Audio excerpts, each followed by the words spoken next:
Hello, hi, wherever you are, you're watching the CDC Watchalong. It's just that initial seconds when you kind of kick off. Maybe a football analogy will help here. But look, we're here to do a New Zealand Afghanistan game and talk about the England Ireland final moments because another 10 minutes this game will get called off. And England are in the driver's seat right now. They're not. Oh, they're not. Ireland. Sorry, Yeah. my bad. I spoke too soon. Having said that, let's introduce the boys. We have an awesome foursome today. Don't be dirty-minded, guys. Just take in and soak in the Wednesday Say it over that there. way, I don't know. Somesh in the white, Akash in the grey, and of course, this is a mixture of dark colors, but nonetheless, maybe a Kiwi fan inside our English Suresh. Hello. And me, of course, And then- Abhishek Day. 80-0, Agni Shekde. 1 second, just before we talk about the New Zealand Afghanistan game, England Ireland, what is it right now? What is the requirement? So England are 5 runs behind the required par score, DLS par when they went off. Obviously, we have lost more time since then. So even if they restart, England may need something like 20 of 1 over or something like that. Yeah. I'm assuming it will be like that. But anyway, long story short, England are screwed. But 20 of 1 hour, I think, is still gettable for England. Yeah, but But still, if it comes to that, I don't think it's. you're not starting. Look at it. Yeah, the cutoff Yeah. time is 10 minutes from now. That With was how it is. 2-3 That, minutes that ago. was Yeah. 4 minutes ago. So, what cost England today? Wokes. I can't just say Oaks. It's just that their batting didn't show up. Simple as I that. think it was the Crick Quiz guys who put up some numbers. Number of percentage of balls bowled at a good length Mm, at MCG. India were around 28% mm. or 26%. Pakistan 25%. Ireland 28%. And England were at 13%. Mm. So Ireland already scored around 60 runs Six. in the power play, and essentially they just got ahead of the game there. Yeah. So England Absolutely. did not bowl well with the new ball. And to think that England have barely been able to match Ireland, despite Ireland falling short by at least Yeah, 20 runs. 20 What runs, they would have thought they were 92 for 1 at the halfway mark of Yeah. their innings, and it took a kind of freak period in the middle where there was 1 run out. Then Livingston went on a spree where he took 3 wickets. I think Mark Wood summed it up. He said that we didn't bowl well in the first 10 overs. Yeah. He said that it's probably the worst I've bowled in a long time. So They didn't bowl well in the first 10 overs, but And Mahmood was still decent. I think Chris Yeah. Wook Yeah. should say no, something. he talked about himself and said Yeah. he bowled 13 dot balls, and he's like so critical about himself, saying that no. It's no, a bad agreed. But I'm performance. saying at the halfway mark of their first innings, Ireland were bound to get 180. But the way like the momentum shifted wasn't that perfect for Hales and Butler? No. Yeah, but the wicket was slightly tricky, like we saw, right?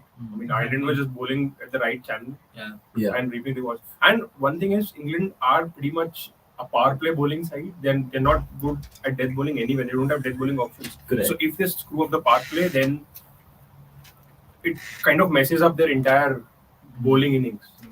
Also, we talk about this thing, right? The second innings being good for batters because they can assess the conditions is equally the same for bowlers. Yeah. Because Ireland understood that the hard length and the good length was something tough to pick, and that's where they the 28% was sort of that. And losing Butler on the second ball of the innings was Game just changer. a massive blow. Massive, He massive. scores at least 28 of 15 or 15. 16 if he stays, and that kind of reduces the target, brings the target down from 159 to like 130, and They couldn't do yeah, it. you can relax with this kind of batting there. But Yeah, suddenly Butler 100%. goes, then Hales goes, then Stokes is castled by an absolute peach of Yeah, an what a in-swinger by ball, hand. what a Ball- ball.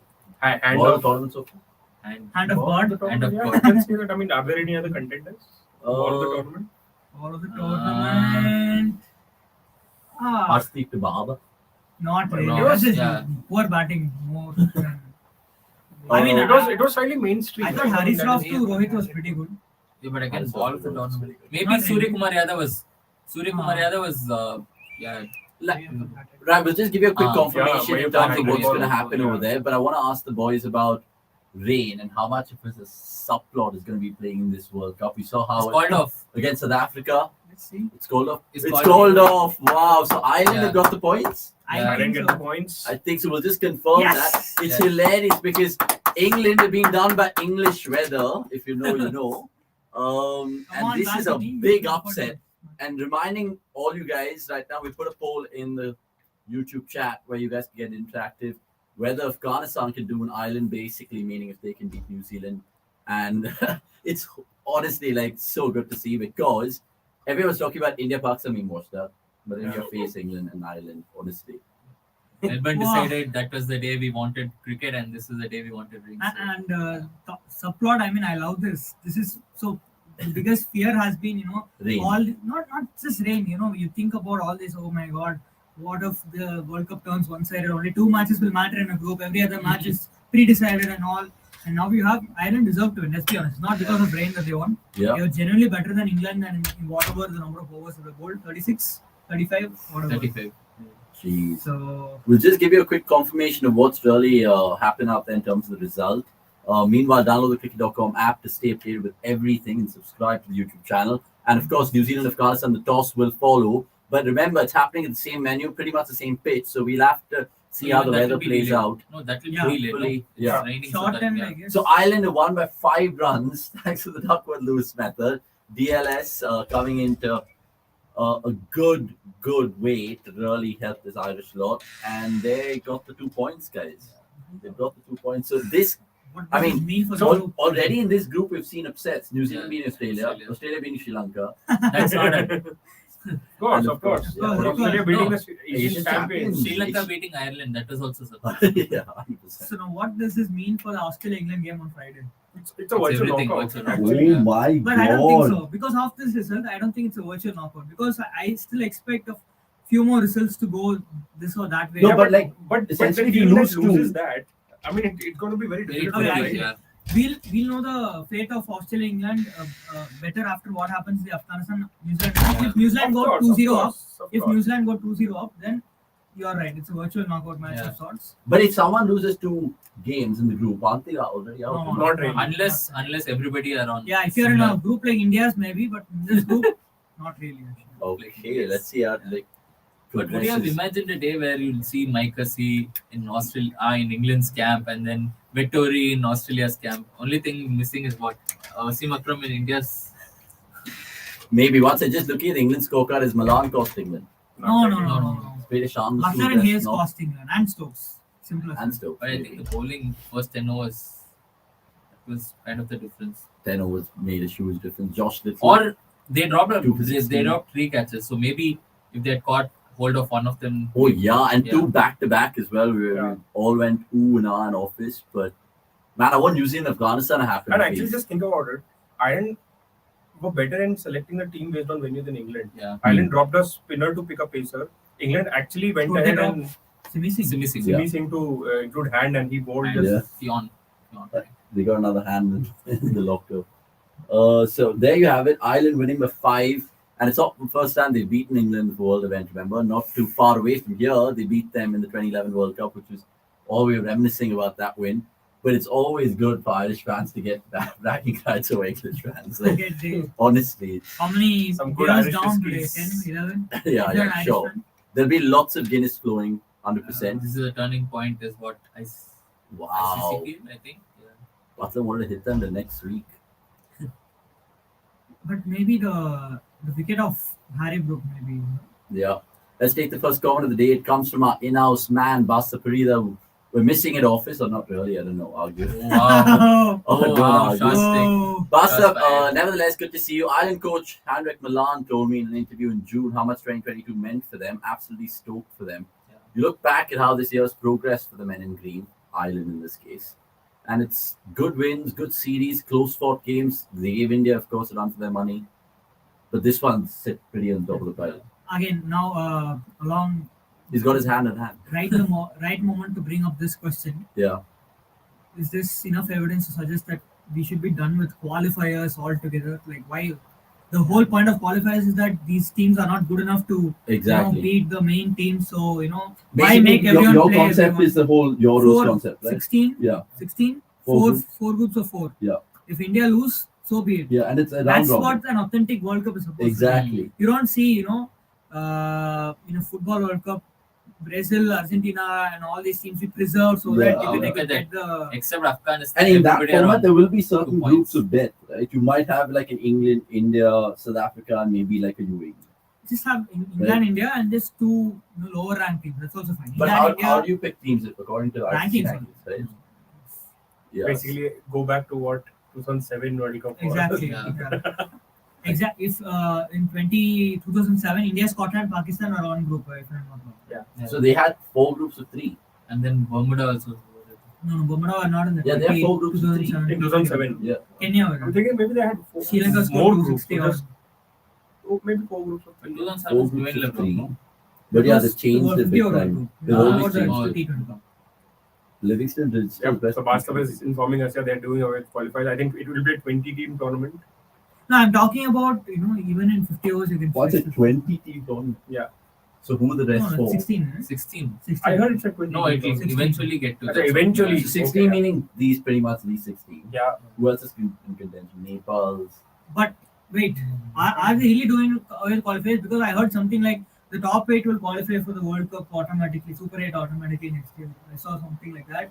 So it means they're still gatekeeping in some way, or But this is Yeah, for the but they T20 World have Cup, to, right? otherwise, Not for the ODI World I Cup. think there are 100 teams playing T20, so they have to have some sort of qualifiers. no, just So have it'll be a based on 16-team main tournament, I think. Oh yeah, Where it but is not for the upset- ODIs, right? Upset defeats, lost to Netherlands, lost to Do that. Netherlands. Lost to Netherlands in 2014 was Tennis Carter display at its best. It was a low scoring match where England got bowled out for like what 100 and something. Yeah. But I think 2009 was Mudassir even more Bukhari took a upsetting. three I think for the eight. state of England cricket in 2014 was such that you can't actually call it an upset. Yeah. That's why 2009 was actually an upset. Yeah. Swani, Yeah, at good home. old friend of. No, but they were still world cricket.com. champions back then. T20 world champions. Yeah, that's why I'm not calling 2009 an upset. I'm calling 2014 an Yeah. upset. 2009 was. They had some weird people in their setup, honestly. So many South Who Africans. remembers Jamie Darlinpur? Yeah. Yeah. But was there a massive change between the England 2019 and then 2010? They still had Peterson, Keysweather for both. Yeah, there was a massive change because Keysbetter, Lum, and all these Keysbetter Lum partnership was a big game changer for them. Yeah. Both of them were not there. Was in Broad 2009. there in 2010? Because he was there in 2010. Yeah, he was Yeah, there. And He he's was a- there. Collingwood He's a also World was there. Cup winner. Collingwood That's the one Cup. thing that he has over Anderson. A World Cup T20 medal. I mean, if you could probably if you go and look up those scores, I remember always Michael Lum scoring 22 of 10 balls, Yeah. 22 of 14 balls. Did Michael Lum Just play in the IPL as well? Rajasthan Royals. Yeah, Rajasthan Royals. He played, Actually, he a- played for Rajasthan Royals first and then he was picked for England. he played in an era where there was not a lot of matchups. Yeah. Otherwise, he would have struggled. Imagine the number of cricketers that Rajasthan Royals has given to international teams. Shane Watson. Yeah. I know he played for Yeah. Australia before that, but Yeah. but Game Rajasthan changer, Royals yeah. groomed him. No, just an IPL as a Jadeja. whole. Jadeja, IPL has given Steve Smith to the world as well because before the Pune season, he was not. His confidence was down. He was a nobody. I mean, the guy who was not good enough, the guy who's supposed to be a clown, and he comes, Clown. plays for Pune and just smashes it, and people have a new found respect for Steve Smith, and then he does what he does after that. Yeah, and Steve Smith doing Steve Smith things from there on. Arya, thanks for getting interactive and involved. And it's a gentle reminder for all you guys watching right now to get involved, of course. Come on, Black Caps, he says, need to back up the win over Oz with another convincing win today. Now He's a Kiwi fan. he's a Kiwi fan. I'm rooting for Afghanistan for sure. Yeah. I just want Not Finland just to because play your neck is well. on top. Yeah, no, primarily because of that. I just want Finland to play well. It will be entertaining. No, but we were all kind of like predicting what's going to happen in semis and finals. And we're thinking, when should India avoid New Zealand? Semi-finals or finals? Right. So a shortened game favors which team you think? I think it favors Afghanistan. Oh, that's a good No, point. I think it favors New Like a Zealand 9-0 because their game, bowling yeah. is What I can say is Bowling Afghanistan is will be better prepared. I think they will unleash Mujib up front against Finland. Mujib, Yeah. Rashid, and I would go as far. I mean, you can even pick. They have Kaiser Ahmed in the squad as well. But were you surprised the way But the way they lost to England? if it is Just going to rain, then you can't play In so many Perth? spinners. Surprised to what? the way they lost to England that first game of Afghanistan? Had they scored 10 more runs, that game would have Yeah. been very interesting. Or if they had held on to the Just catches, imagine.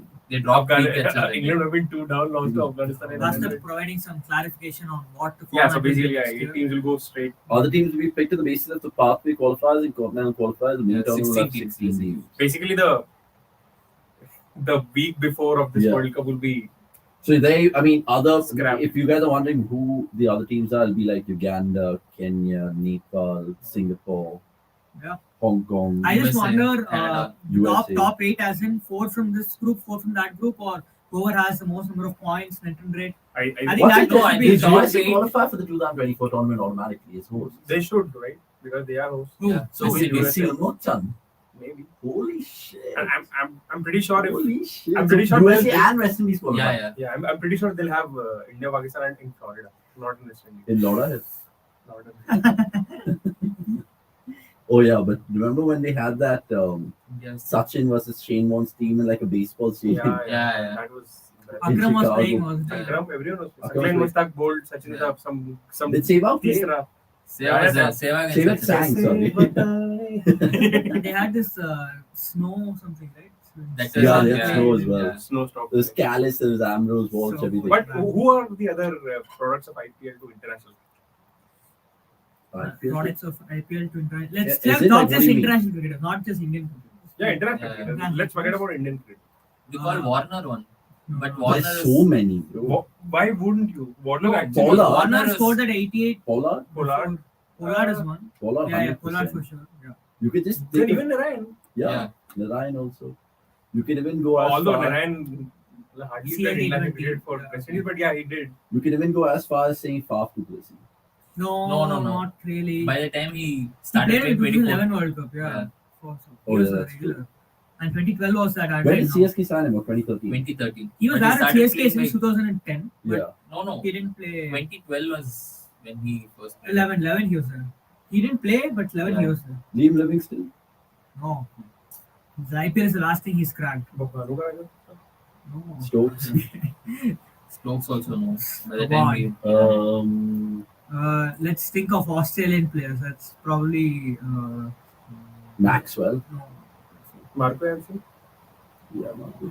Hansen, he just played 2 games for Marco Jansen's probably moment of fame was bowling to Kohli in the nets as a young boy, and then that South Africa Test series that they had.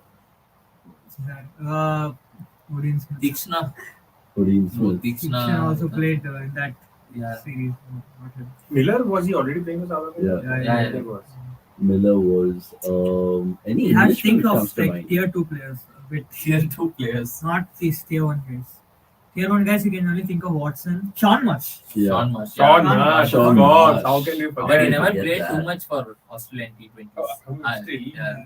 Wait, we'll take a comment below here saying The hi, biggest today is Sodhi not fan Sodhi day. Let's see if we get a game. Fingers Today, crossed. yeah, exactly. Because That's a big question now. by the looks of things, It's Josh boring Butler is doing his post-match chat, And it's pouring. and it's broken man. absolutely pouring. Joss. Yeah, I don't think we are getting on a match. Would you be happy? Afghanistan taking 1 point out away from. This will open the group further, actually. Yeah. One second, let's just celebrate Ireland's win a little bit by asking the boys a very critical question that I want to know at least. Where would you rank Ireland right now in T20 cricket in terms of the 16 teams we see, like how you play Bangladesh 16 and stuff? Where are they? 7th, 8th, 9th? Above West Indies, Yeah. above Bangladesh. 8th or 9th maybe. So let's One go of in eight. order. Obviously, Australia, England, India on that day, it could just be mix and match. South Africa. Then South Africa, Pakistan, New Zealand, of course, are there. I'd put them They actually have a good slightly chance ahead of be 7th or 8th. Afghanistan. I'll put them slightly ahead of Afghanistan. Oh, I'll put him slightly below Afghanistan. Yeah, I think Okay. So 7th, 8th, and there. 8th, 9th. I'll put them 8. Yeah, 8th. You or put 9th. them above West Indies.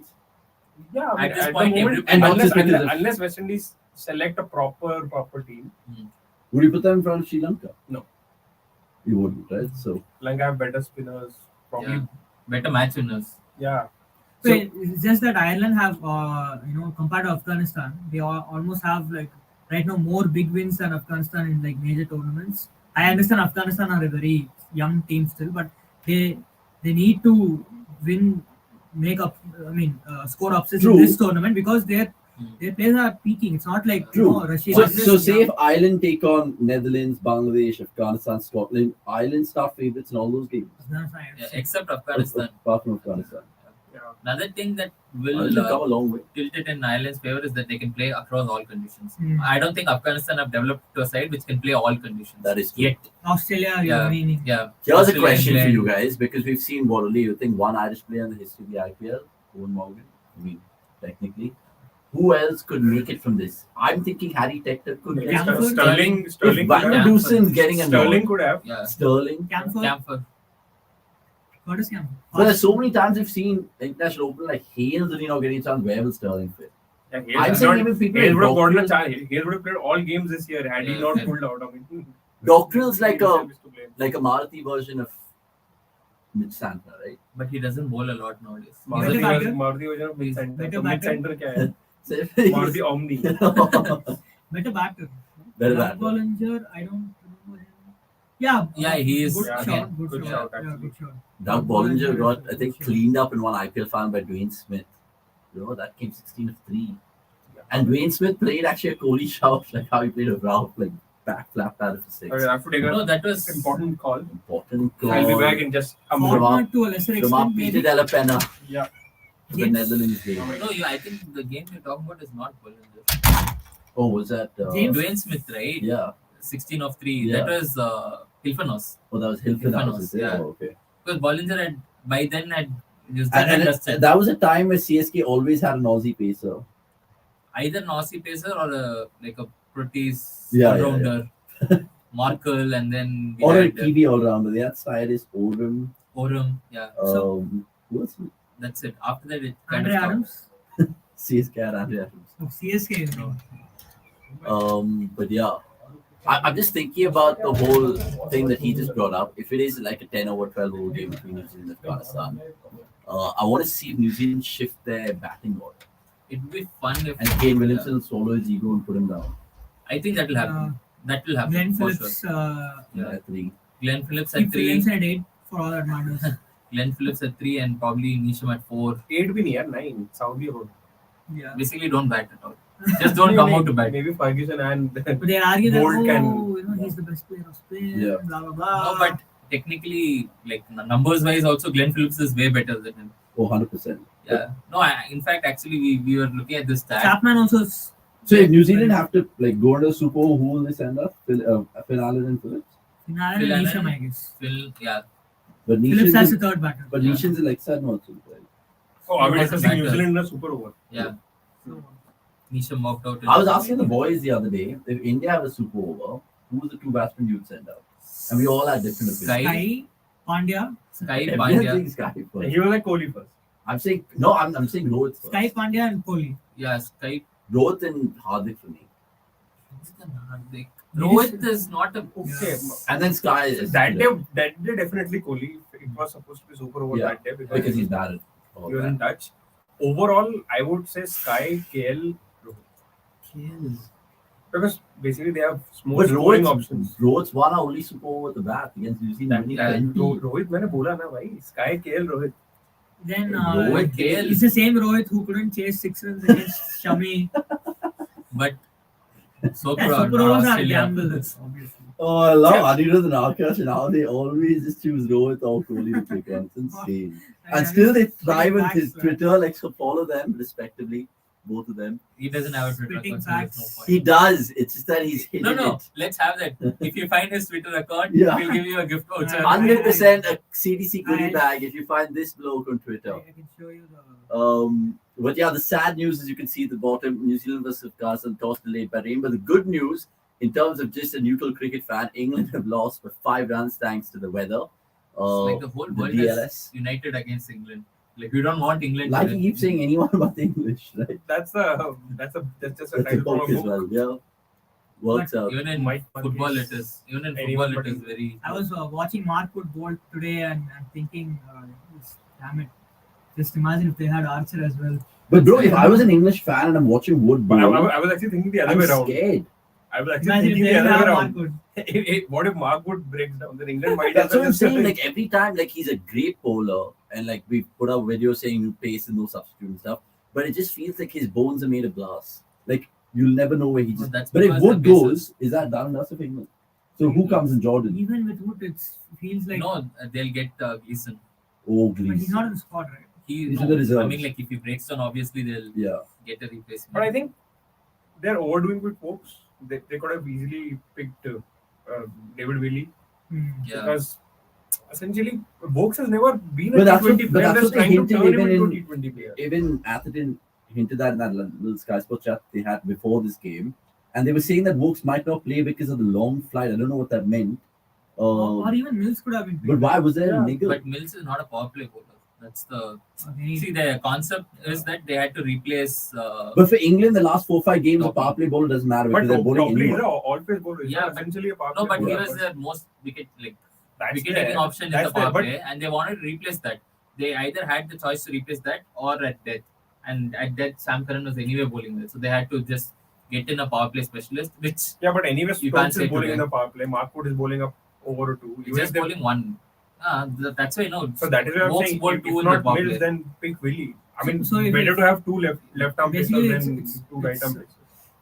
Vokes This is gives these garbage. kind of if odd match where he blows away the opposition yeah. like he did in the third T20 against Australia. He took 3 wickets. He off did it. that, and then even the last T20 World Cup against Australia, he was the Yeah, one who yeah. blew. Oh, 1 second. Sorry, if Afghanistan beat New Zealand, everyone's in two after playing two, Yeah. dude. What a group. What a group this will And be. then you thought India group was more Insane. Who thought that? interesting. No. This group India, was always Pakistan, supposed South to be better. Africa. No, that is a proper group where Three-way if you basically lose the big game, then you are pretty much Essentially. out. But this is the But group Drain that has got, kind of changed that. Yeah. South Africa, India can lose to South Africa and still qualify, now, right? If they Yeah. win the other 3 games. So. But how sad for South Africa, I guess. No, but I think it's pretty early to feel sad for anyone because who's to say Rain won't play Rain, spoil yeah. sport to other To India teams. also, or to anybody. Yes, in Netherlands, the Netherlands match gets washed out, or if India Bangladesh Bangladesh game gets washed washed out. out. I mean, Oh my everyone in the God. same boat. Yeah, that's the problem. So in terms of Think weather, about Pakistan South Africa game if that gets washed out. no, I think in terms of weather, I was checking it out. Perth is one of the cities which there's pretty much good forecast throughout. India play South Africa at Perth and Bangladesh as well. Bangladesh in Adelaide. Bangladesh and Yeah, Adelaide. Adelaide. India then play. I don't think India are playing at Perth After that. After That's that. one match.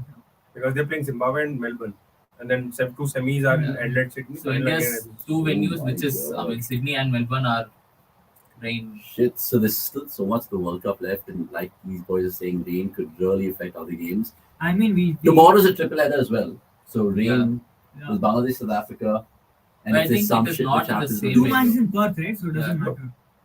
Yeah. Oh, sorry. One match at Perth, two Two match matches in in SCG, SCG. right? Yeah. CG, yeah. Only the Pakistan Zimbabwe game is at Perth.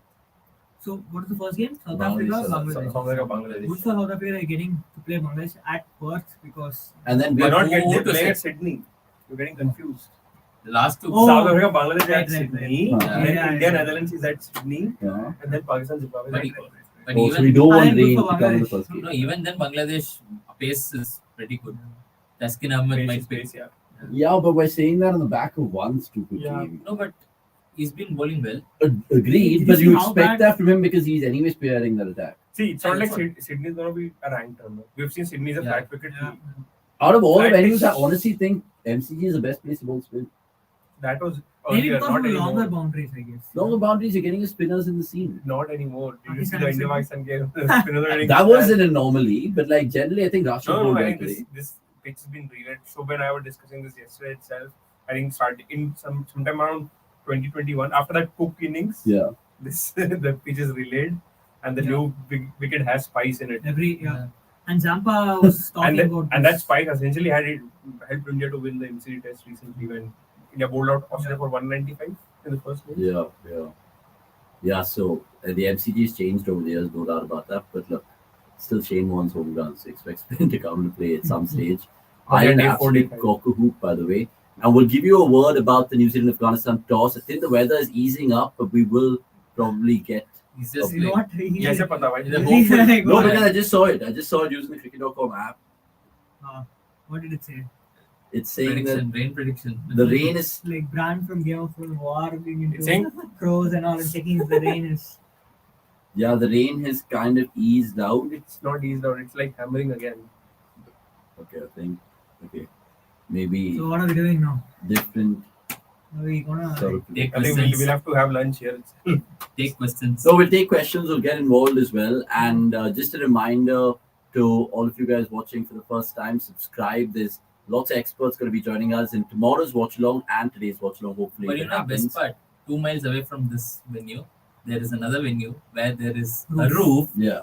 and they don't want to sit there, Wow. which is What is that called? Docklands. Oh, or the yeah. Marvel thing, Whatever. as they I call it mean, now. anyway, And who the Renegades play there? yeah. For the non-India matches, the attendance is barely 1,000, 2,000. Yeah, even for Australia games, yesterday there were 25,000 more Sri Lankan fans Yeah, than the Australians. contrast in crowds. is So just non-Australian, non-Indian matches Yeah. or non-Australian, non-subcontinent matches. Non-Asian teams, basically. Yeah. So the attendance is below 5K for sure. So instead, Like- they just host it there. ridiculous. Yeah. Like, imagine that. By the way, I wanted to kind of just reflect on the other game yesterday. Unfortunately, I was watching a movie, so I couldn't see the Bitcoin being cashed out against Sri Lanka. What was that? And how crucial is that in the grand scheme of things for Australia? Though they've lost the game, home pressure.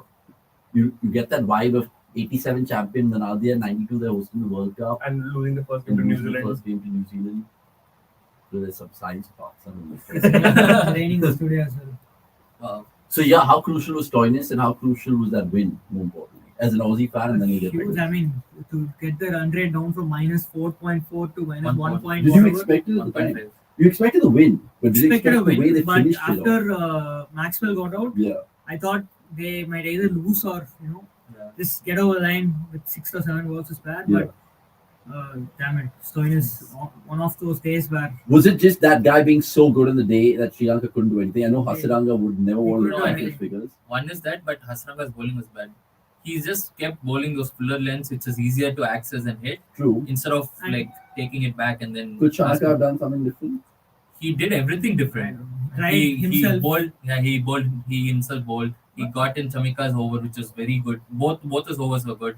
He got Tikshna, who Kumara. bowled. He got Tikshna as well, who considered just one run that Got was a one. wide. And you have to understand, No, that was up front. Vinura Fernando got injured after 2 balls. Yeah, So they had no option but to kind of, bowl whoever was Because he's available. injured as well. yeah. Vinura's So gone. Long Vidura's list of- gone, Chamira's gone. Samira Madhushanka's gone. Madhushanka's gone. Madhushanka- Madhushan has recovered after Yeah. being.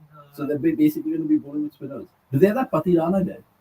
They don't have. Tirana. They don't He's have. also injured, I guess, right? No. No, Patirana, He's they've not added, picked. they've added to the squad. Yeah, I think After Dan the Weston injury. wanted to see him in the No, squad. he's been added to He's the been squad. added. Yeah. So, After the but like I said, No, like, it's if, right now. It's a new development. Yeah. or- if Afghanistan No, win no, today, not then right now. Yesterday all itself. the teams will have 2 points. What do you make of Alan Finch's knock? Yeah. Knock? Pretty RCB. It was still a positive impact knock because it actually helped others to just. Yeah, Not what if they had ball, collapsed to fielding. defeat, right? Yeah. What if they had collapsed to defeat? But that's one way of saying it, but the other way is like others had to take so much risk.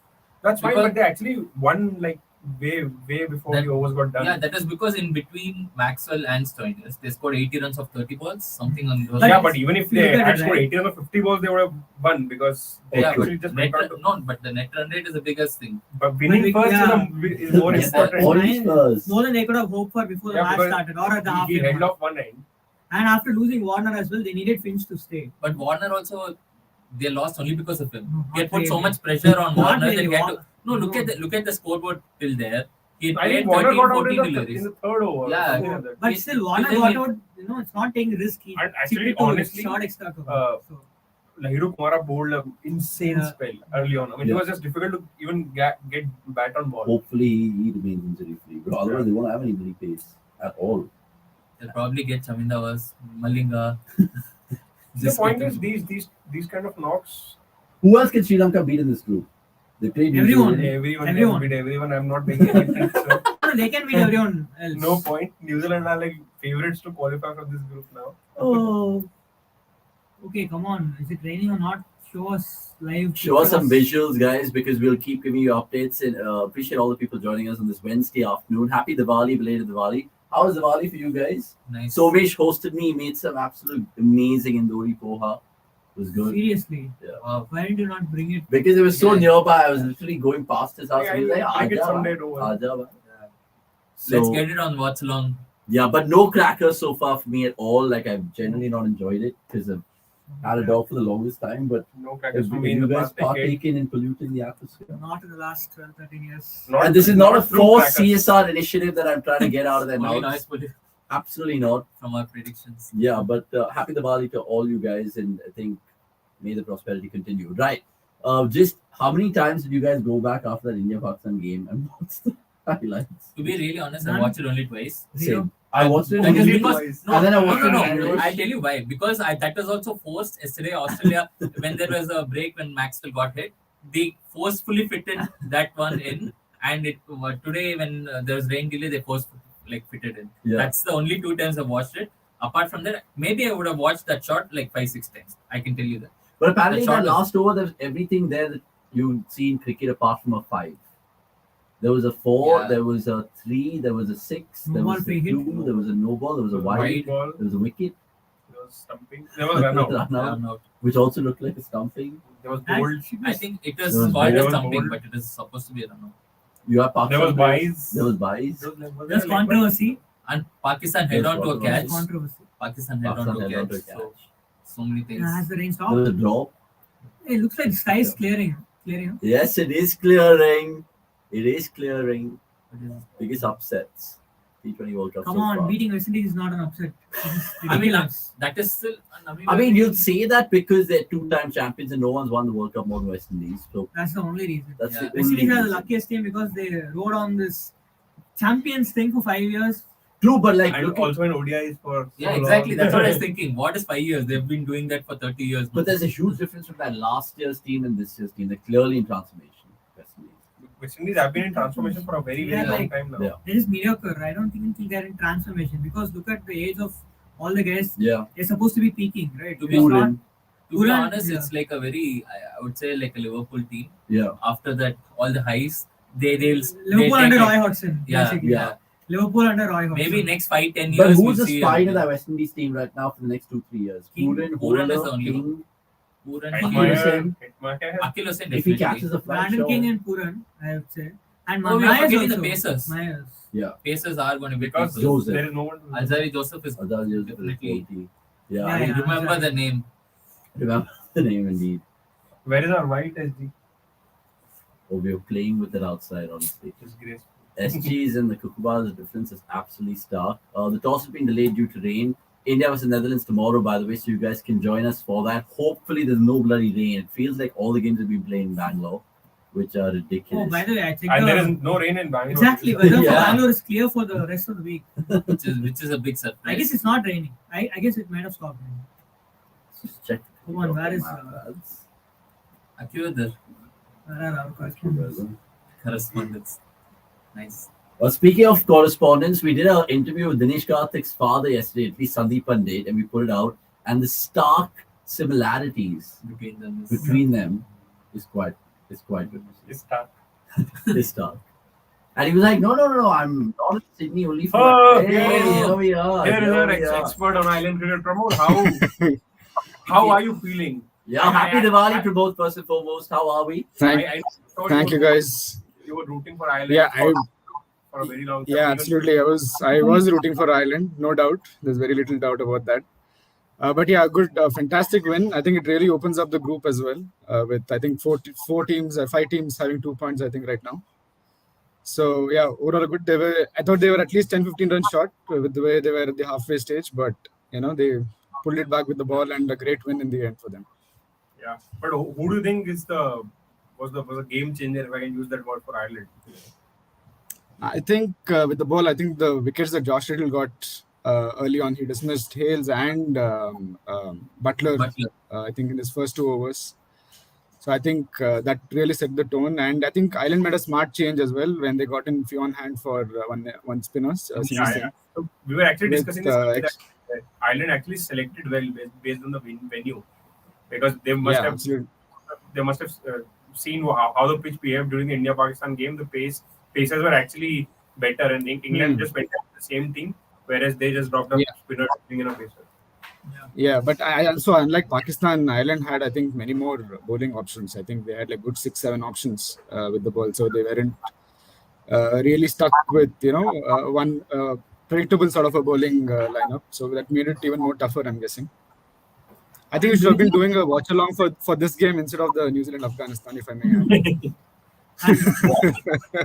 Do you think, let's say, had the rain not, had it not rained, do you think England would have gotten over the line, or do you think Ireland had enough in their bowling to? Yeah, that's a good question actually, because with the way Moeen Ali started hitting right at the end, I think they would have sort of, they could have actually gotten over the line. They had Livingston as well as the other end, plus Chris Wokes to bat, so I think they had a good chance. But yeah, Is this like I think big concern for Ireland, like how they started and then how they finished? They'll be top where they finished. They should have at least got, say, 160, 170. Yeah, they should have easily gotten about 170, 180 with they were 92 for 1 with 10 overs to go. Yeah, but that is being a little too critical, right? I mean, the best case scenario for Ireland is anyway just getting 2-3 wins out of 3 wins would be like great. One sec, Pramod, I want to know this. Who will be batting tomorrow? Because you're an Indian, but you're obviously associate nations. You're best friends with Tom Cooper by the looks of it. Getting a podcast done in his bathrobe is just ingenious, Pramod. So talk to me. I mean, Netherlands for you tomorrow? Rain tomorrow to win it and spoil it, or India at home? The wardrobe was not my idea, so I just want to make that clear. But, Cheeky. sorry, the bathrobe rather. Bathrobe. Yeah. I think India will be too good. I think for Ireland, for Netherlands Who are tomorrow. you? But Who is supporting? Heart and head. of course, I'll be happy if Netherlands win. But yeah, but it's a little tough uphill task for them as well. So Right, but and it's let's see. starter. I believe India have not practiced today, so that might be work in Netherlands' favor. Never know. Because the venue was 42 kilometers. Venue was 40 kilometers apart. I just saw pictures of them holidaying and It's partying. insane that you see that, because sightseeing we've some- got our correspondent standing at Sydney to give us a little weather update and, of course, tell us about Netherlands practice session and all of that. And here he is behind the Sydney Harbour, Oh. ladies and And gentlemen. by the way, Whoa! by the way, these two are great mates anyways. They're great mates anyways, and I swear to God, we not Photoshop Sandeepan's background. It is a beautiful, Yeah. darling harbour Hey, from before Sydney. you get to the Sydney question, ask him about how does he feel. I mean, how do you feel after England's loss? That's what I want to know. Exactly. That's what my point is. I'm gutted actually. Despite I can't. This is the first time I'm here in this Sydney Harbour. But it's hard to take the English. Hard to digest the England defeat. Understandably, how's the mood there right now? Everyone's obviously understood the news that England have lost, and Aussies must be cock-a-hoop. Well, I was watching the game in a restaurant right near here, and the Aussies were delighted. They were cheering for Ireland. I never knew that there are so many Ireland supporters in Australia. No, but they're not actually- Ireland supporters. They're just Aussies. That's all. They just like I Indian know. music. Yeah, now they are all cheering for Afghanistan. Of course, Again, not for them, surprising. and B, it helped their cause, right? After that thumping defeat against New Zealand, they need these results to go their way to stand a chance. So, Sandeep, how's the weather Absolutely. like? Any It's beautiful. tomorrow? It's a beautiful evening in Sydney. Supposed to be raining now, but again, the weather forecast has been, quite unpredictable. Maybe as unpredictable as, what can I say? England's chances of winning this World Cup. A little I think tongue-in-cheek the rain there. is waiting for the match to start tomorrow, I guess. Then. Sandeepan, Yeah. you had a quick look at the Netherlands practice session and then the India's practice session. Tell us about that. Give us a little eyes in the net like you have before, please. India did not train today. They had a full-fledged practice session yesterday. The bowlers were not there. I mean, the first choice bowlers. But all the batters were there, and Virat looked again in a different zone altogether. He was batting on a pitch which was little bit scratchy, and some of the net bowlers were quite good. I thought, but like he never missed a single delivery, and he was very focused, trying to play everything on the front foot. So yeah, Virat is looked in good zone. KL looked a bit scratchy yet again. KL actually he himself was not very happy with his session. Rohit again batted twice, as we saw in Melbourne, and Rishabh also batted. I think Deepak Huda batted for a while. There are talks about Hardik's fitness. So if Hardik is not 100%, then they may rest him for this game and play Deepak Huda. Though in today's pressure, Paras Mamre said that they won't like to rest Hardik, but under these circumstances, I think they should try out someone like Huda in this game, because the game will be played on a used pitch, and Hardik had a very tiring game last on the 23rd, so he deserves a rest, I guess. India needs a fully fit Hardik in this World Cup.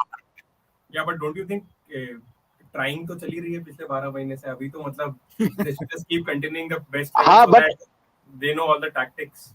I mean, Yes. Anyway they have 6 bowlers. They can actually pick Hardik and opt to either bowl him or not bowl him depending on the match situation.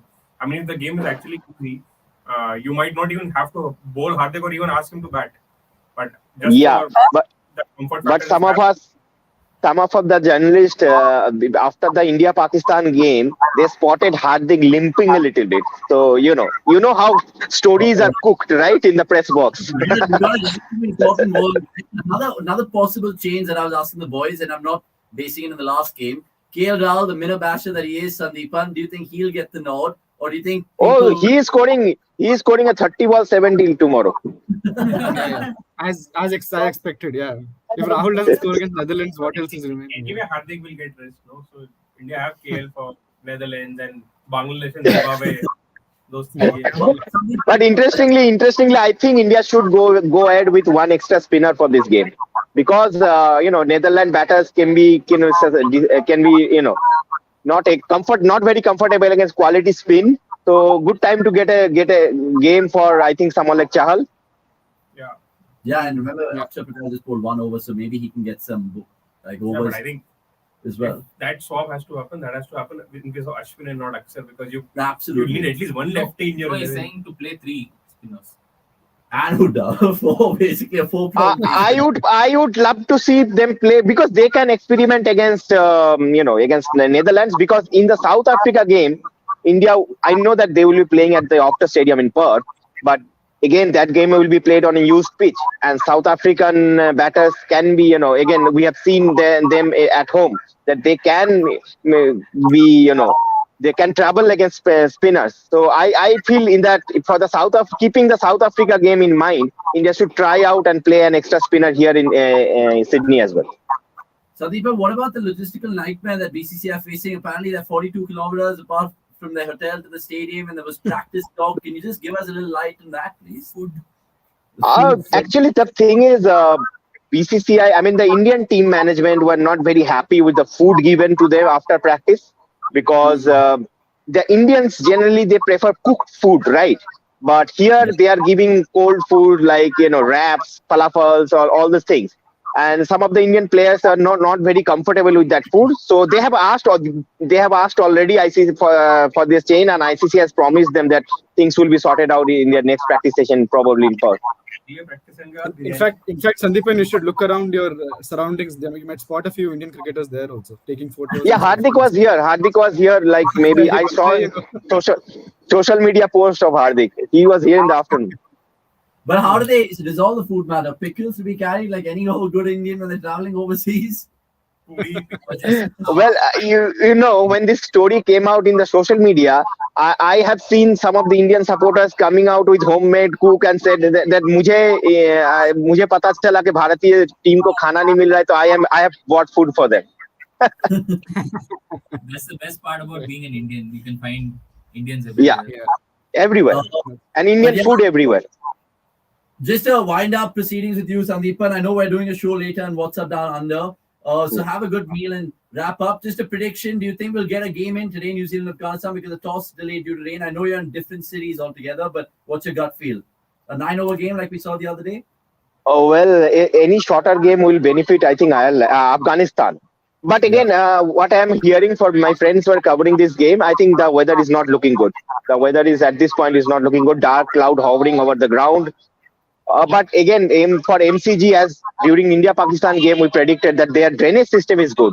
So as soon as the rain stops, they need within 40 to 50 minutes they can get they can get the game rolling. Okay, let's see how it all plays out at the MCG, of course, which is the same venue that Ireland just beat England by 5 runs. Again by the Ducks. Sandeepan, thank you so much for your time. We'll catch you soon. And of course, you guys can check out What's Up Down Under. There's some fantastic content that Sandeep has been providing us. And as you can see, the lovely picture is Sydney Harbour behind him. You can't get better from your correspondent Down Under. Right, so Sandeep and Banerjee, I mean, what he's having. Gurkirat's also going to be traveling there to Australia. What are we doing in Bangalore, guys? We literally should be booking our flights and buzzing off. So, chalo. So where do we search for flights? But yeah, Pramod, coming back to the whole Minnows chat, we were talking about how the World Cup next time around is going to have 16 teams. It should have literally happened this time around as well. 20 teams, right? I mean, what we saw in the qualifiers as well, and the upsets that we're seeing now, you couldn't really write off some fixtures. Yeah, absolutely. And that's why you can't take Netherlands also lightly. They I mean, if they get about 140, 150 batting first, I think they'll go all guns blazing and defending that, and they can make a match out of it if they sort of get to bat first and put those many. But that's been Netherlands' problem. They have not really clicked with the batting. Even I think the one game that they chased down was against UAE, where they chased down like 110 or something. So, and there was another game also. A lot of cups. But do they give Sorry? you like a feeling that they're just here to make up the numbers, at least in the Super 12 group? Because where are they potentially going to get results? Maybe a Bangladesh and a Zimbabwe, and then they have to hope to upset South Africa or Pakistan. Yeah, they had a good chance. They had a good chance against Bangladesh. I think that was probably the best chance. I think the conditions also sort of suited their sort of bowling and stuff. So they should have ideally had somebody stuck around with Ackerman. They would have probably beaten Bangladesh. But yeah, I think this time Netherlands and in fact the other associate nations are like well prepared. They've had a lot of game time sort of leading into the tournament. So I think they're much more prepared than they were last year when they couldn't get many games in before the tournament. So yeah, hopefully they make a match out of it tomorrow as well. Yeah. Do you think making it like the 16 team discussion we were having? Do you think that gives a perfect is that the perfect solution for these the smaller countries? Because I mean, apart from that, they don't play bigger nations. So do you think that's where bigger nations can help them by a tour here and there, and which will help both teams? Yeah, I mean that discussion has been going on for some time now. But yeah, like for example, when you go to England, you can always stop over at Ireland or you can stop over at Netherlands to sort of play a couple of games against them. That will definitely help them. But then the full members again are at such a tight schedule that it becomes really difficult for them to sort of take time out and even play 1 or 2 games. So I think maybe 20 till the next FTP. I don't think has any such fixtures that, as far as I know. But maybe after 5 years, maybe they can sort of think about it for the next FTP. I don't know. Let's take that question from the fans that now we put on pause, and we'll get Pramod in as well. So, Shaunak, do me a favor and put that question from Abbas Kunde, I think it was. And he had a great point. I think we've touched upon it in previous Watchalongs as well, where each team should have equal amount of bowling depth and batting depth. Shaunak, if you can hear me and put that question on our screen, it'll be a good one. Basically, just taking cue from the question, he went on to say the yesteryear Indian team had the likes of Tendulkar, Sehwag, Yuvraj, Ganguly, Raina, who could all pretty much chip in. The only bowlers who didn't bat. Well, yeah, only bowler. I think they basically the question was the only batters who didn't bowl are probably Dhoni and someone else. Yeah, and right now it's the other way around. I think I have a theory. Yeah, I've not tested it, of course, but I feel as the bench widens, like how it has happened with India have like too many cricketers. Now, let's say you basically day in day out in practice you have fewer cricketers, then you need bowlers to bowl you when you're batting, right? True. And that is where everyone is doing everything. But when you have sufficient cricketers, you can actually have enough bowlers to not just force your batters to give high. But is that a case only with India? Because there's egos also which come into play, right? No, it's not a case of ego. It's actually the matter of availability, because you have enough bowlers available. That time, see, I don't think being an all-rounder is.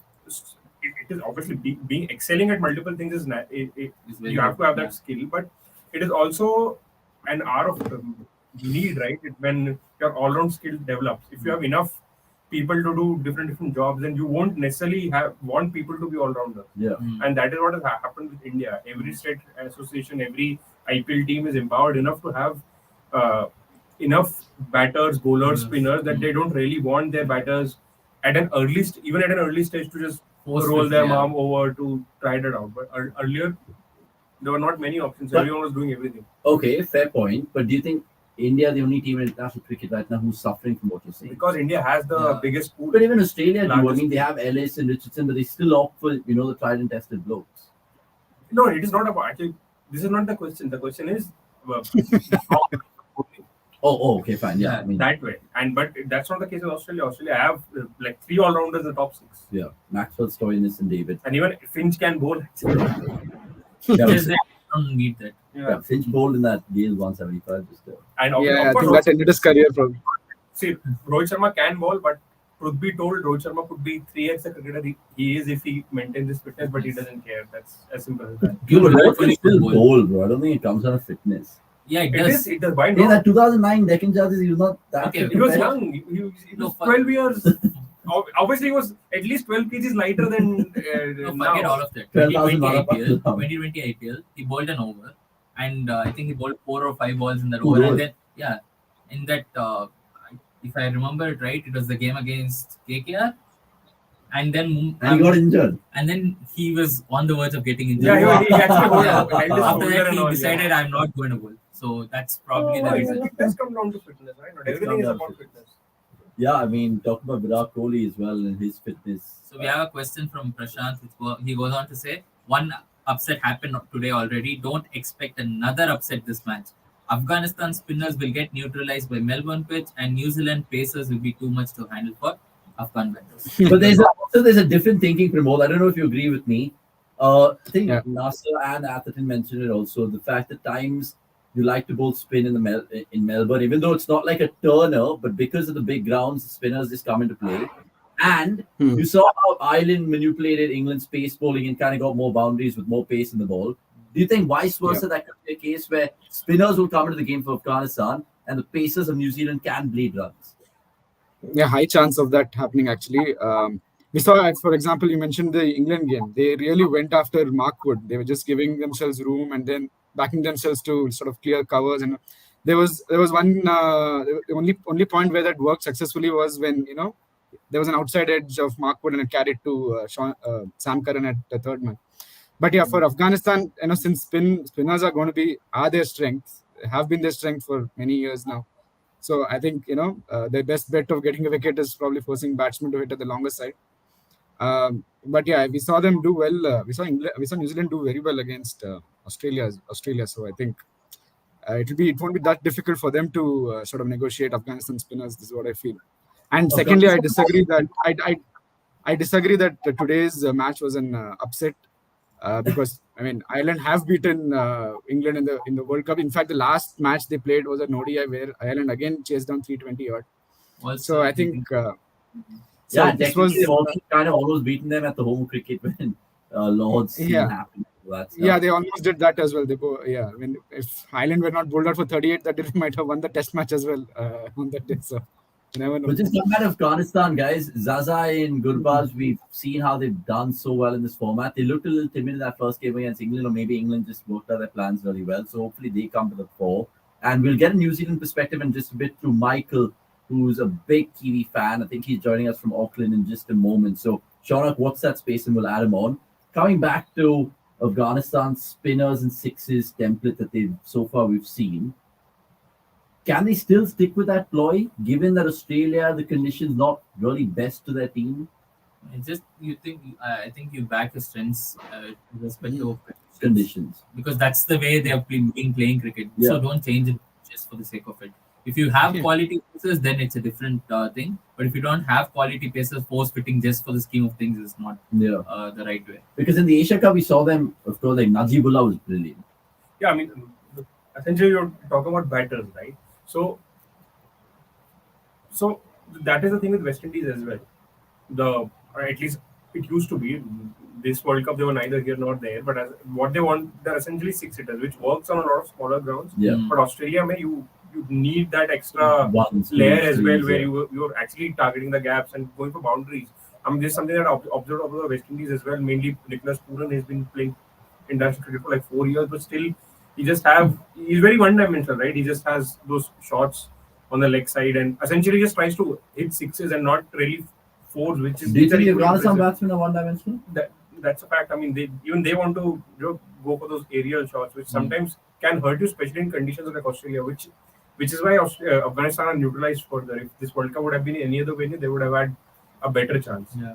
Look at that batting order. The only glue that they have Pramod is Ibram Zadran, and everyone else is kind of a power player who can expect to be one. Even batting depth, they have to come in at 8. So, is there a need, do you think, in T20 cricket to have power hitting coach? For example, I noticed even in the Asia Cup, the Women's Asia Cup, the Thailand batters, had the good shots, but they weren't able to clear the fence quite easily. So, do you think, maybe T20s need a coach to have a power hitting coach? That's actually need power hitting coach is required more than I think by a bowling coach or a fielding coach or God knows what, or a head coach maybe. Do any team have a special position for like that? I think most Punjab Kings do. Yeah. Julian Wood. Because no international teams? I don't think international teams have. See, Bangladesh don't. No chance. To say. Bangladesh. Clearly, yeah. No, but Julian Wood then will have a great. He'll just venture into all countries, part-time consultant. We put out a poll, by the way, about can Afghanistan do an island when we started the program. So we went with 4 options: hell yes, no way, maybe, don't really care. You want to know the results of that poll? Yeah, If it, maybe. if it is don't care, If, then if we say no, wouldn't you tell us? No, I wouldn't. I'll leave it as suspense. Hell yes, 32%. So basically, people are backing Afghanistan to beat New Zealand. No way, 45%. Obviously, Kane and company to get the points there. Maybe 14%, and don't care really is 9%. Wow. so that 9% is under isolation. Entire 9% is unconsideration. Keep the questions coming in though. We're here till we get some confirmation about what's gonna transpire out there at the MCG. The weather has been bleak all day. We got a result in the first game, but the second game is going to be an important match. We say that because if Afghanistan get the points, it sets up the table beautifully because everyone has played Yeah. 2 and got 2 points. Who did you have your money on, Pramod, before a ball was bowled in the Super 12s to get out of this group? Was it the obvious Australia, England, or did you have New Zealand in there as well? Probably I had New Zealand there.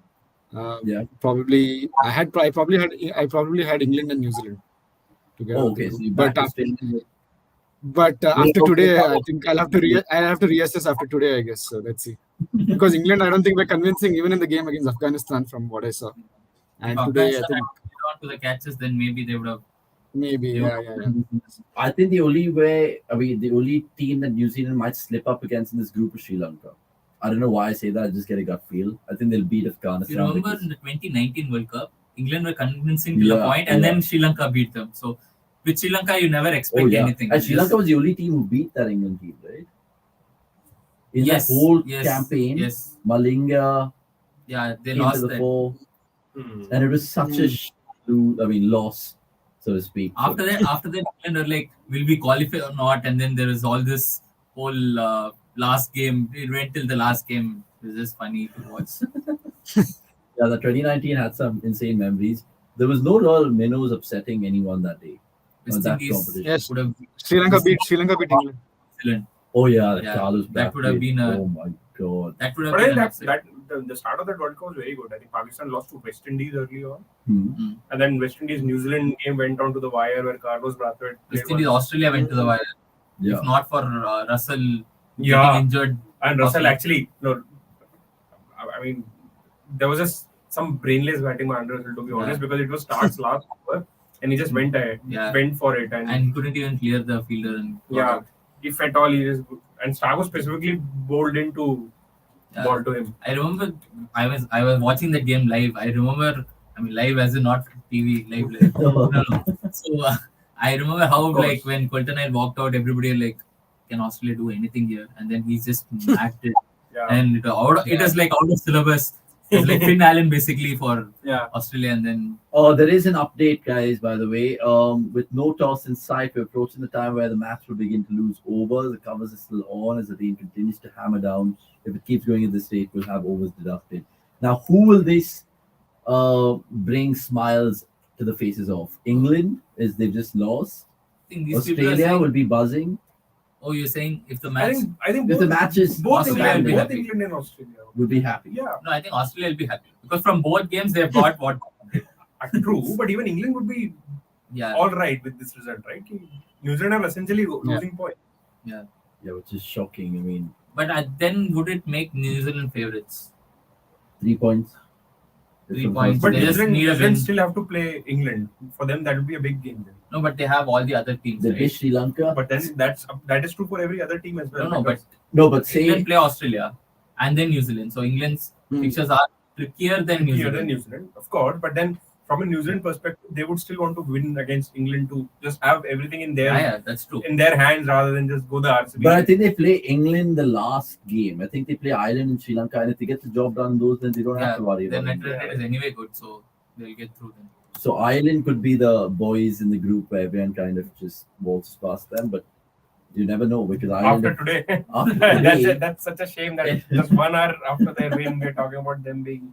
Yeah, man, but Ireland obviously spurred a surprise because England coming into this tournament saying, "Oh yeah, we only lost the last 2 World Cups because of our death bowling," but you never know. In certain days, Is it like a similarity, or all Yeah. these like smaller nations bowling is slightly better than the batting? I mean, there is some sort of Pace pattern bowling, there. pace bowling. Not just pace. I mean, UAE spin bowling was way better than. That depends from nation to Yeah, nation. that's what. If you No, are I'm saying like the bowling is slightly better than the batting. Is it like a pattern there?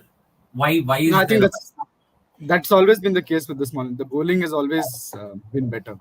I was listening to than an the interview who's with the Netherlands coaching staff, and he mentioned a very good point that the difference between the called bigger nations and the smaller nations is that so the similarity is everyone has those shots. Even players in Netherlands have all the shots, but the consistency.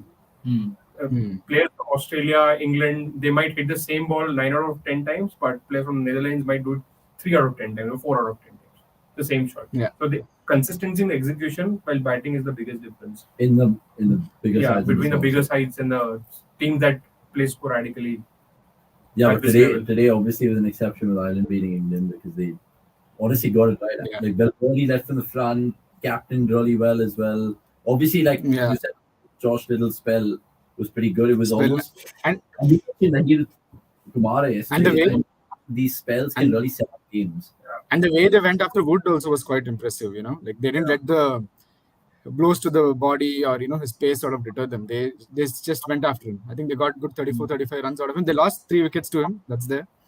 But I think that is one strategy I've not seen many teams using against Wood. They just down and out with the pace that he generates.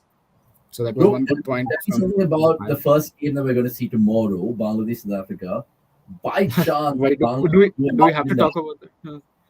If they do a Nagin dance, think about it. No one would have anticipated Bangladesh to get 4 points out of their first 4, and no one would have seen South Africa just get 1 point from their 4, where they could have potentially taken all 4.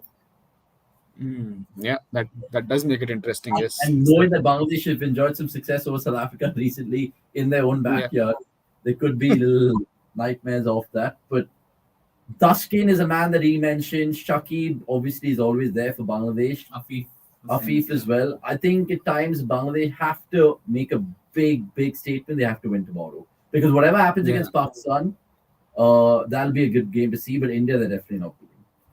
Like I know they'll come close. Like, I at the preview, I told you this Which that preview? the preview entire T20 World Cup. Oh, okay. That there will be one surprise and Bangladesh will cause that. That will happen. That's my. Yeah, they've already beaten Netherlands, so I think that's a surprise you get from them.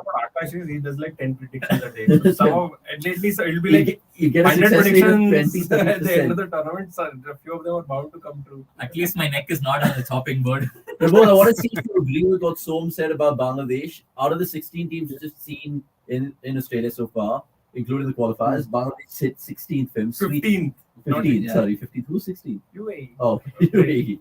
Do you agree with that? Bangladesh worse, second worst compared to anyone else right now in the World Cup? I think T20 is their least favorite or least preferred suit. So it's not really surprising that they are in the bottom this thing. But I think the thing is, I think top 10 teams from this World Cup automatically get a qualification spot for the next World Cup, I think, right? So I think 10? Yeah. They go to the top 10 or how many is it? I don't know. Like Top there are some top 12. 12. There are 20. There are going to be 20. There are going to be 20 teams next T20 World Cup. So I think top 10, top 12. So I think there's a lot to play for other than just a spot in the semi-finals, I guess, for a few teams. Bangladesh. And I think Bangladesh is. What's their best ever result in an ICT tournament, dude? Like Champions Trophy 2017? 2015, didn't they play a quarterfinal? They beat England. No, they beat England. Yeah, They lost to India in the quarters. They lost to India in the leads quarters. some controversy. Yeah, correct. Rohit hit a century. Yeah, Rohit hit a century and there was like a Oh, full yeah. toss and they were like, Yeah. oh, But why would yeah. the game was anyway done? I don't know. Bangladesh I think the fans. biggest result is beating England. I feel Bangladesh is one team which always are nostalgic about their cricket. So the thing is, they travel in nostalgia. When every other team has moved on to improving in T20, they're still trying to improve in ODIs. They still have they keep saying on Twitter, "Oh, remember Ashraful and Cardiff." Think to myself, That's how what I'm do you saying, hold right? on to But- one wins in tri-series which haven't mattered? Short was against the great Australia side. See, but it has gone from remember Ashraful in Cardiff to remember Ashraful because I know what happened. I remember that 2015, 2016, I think one of the years they had beaten India at home. They'd beaten Pakistan at home. They'd beaten Australia at home. No, even When in the, Mustafizur came on. even in the burst last on the tour scene. when Deepak Sir took that six wicket, Yeah. in that series also Bangladesh were very good. I think Akash was just I think Akash was just 2 years old when Ashraful scored that century against Australia. yeah, that's why So- it's fitting that he is now. He was definitely 2 years old when Ashraful made his debut. Definitely, yeah. Did Ashraful get caught in a scam of sorts? No, he Yeah, got caught in match fixing. He's a No, lifetime Match ban. fixing. Yeah. That ban, he was also an ICC suspect bowling action, I think. that is वो तो- everybody. वो तो सब है भाई. Which Williams- Bangladesh bowler has not been suspended yet? Tell me. I mean, Yeah. very few you'll find. I think if they. When Has they Shakib been called ever? Shakib, well, that's a good But question. his action is a little dodgy. Think about it. No, but Might- that's could what the have. action that people are criticizing Shakib for, right? Like he finishes bowling his ball and then he looks at the umpire and then he does that. That's the action I see not happening. Like that. Who does that? Which bowler does that, bro? Come on. Does that And I think he failed to report something after Yeah, the yeah. 2019 World Cup. And He was- got- Yeah, he was banned for a year also, right? He served that ban. AC anti-corruption. Yo, it's pretty sad. But yeah, Bangladesh, South Africa tomorrow. We're not doing Watchalong for that. India, Netherlands. Hopefully the rain clears out, and that's a 1:30 start. So we'll be here similar time. We'll get Pramod as well, where he can have his insights, and Tom Cooper, Bass the lead, who's signed an MI contract. Yeah. You have to be very. MI MI contract. Emirates. Sorry, Mumbai Indians. No. No. That's in the UAE. Oh, so correct. that's not even. Emirates. MI Emirates. Yeah. Yeah, which is- my. I'm sure That's why. it's not. That's why you're seeing. That's why you're seeing Rohit Sharma dive around at Old Trafford, where there's Emirates behind everywhere. The ads. I don't know if you're watching. Yeah. But speaking of diving around, we're just watching the highlights. This DK actually ran like a mad guy, bro. DK would. I think of all Indian cricketers in this team, DK spends the most time in swimming pool. He just loves diving on the field. आराम से पहुंचने वाला dive मार देगा कि dive तो मार ही दूं मैंने इतनी practice करी है. Could Dhoni do that? Oh God. If only. If only. If only Dhoni. Pramod, by the way, where were you watching the India-Pakistan game? Oh, I was at home watching that. And could you call it? Because we were just losing our shit, as you saw. Yeah, I saw a few. I think I saw very little of what you guys were doing, but yeah, I mean, I don't know. I have no words right now. I know it's been like 2-3 days, but it was one of the best matches I've seen. So man, I'm sure like- best one of the best matches even Akash has seen, even though he's like born like 20 years ago. Banter here is pretty great. Guys, so look, we want to take a break, but we want to also just give you a last minute confirmation if there ever is. And we're also waiting for our New Zealand correspondent who will join us soon, so we can just talk to him for a bit and then buzz off if need be. What's your gut feel, so? Game today? No game today? Doesn't seem so. I mean, even if I'm checking all the weather apps and it's just scattered thunderstorm. No, Pouring they'll have like- an inspection. They're going to have an inspection in 5 minutes, I believe. So let's see. 9 or After 10 that. minutes away. but they usually do inspection if the rain has stopped. So has it stopped? Not. Yeah. Yeah, because I mean, Yeah, that's also true. But if the rain has stopped, MC does have a good drainage system. So it's we might- saying that it's going to rain until like 8:45 minimum, which is How is the lunch system at? Because I'm missed. yeah. How is the lunch system? We actually did not plan to start the watch along before this game was over, and we Yeah. had to do it impromptu. All our lunch plans went for a toss.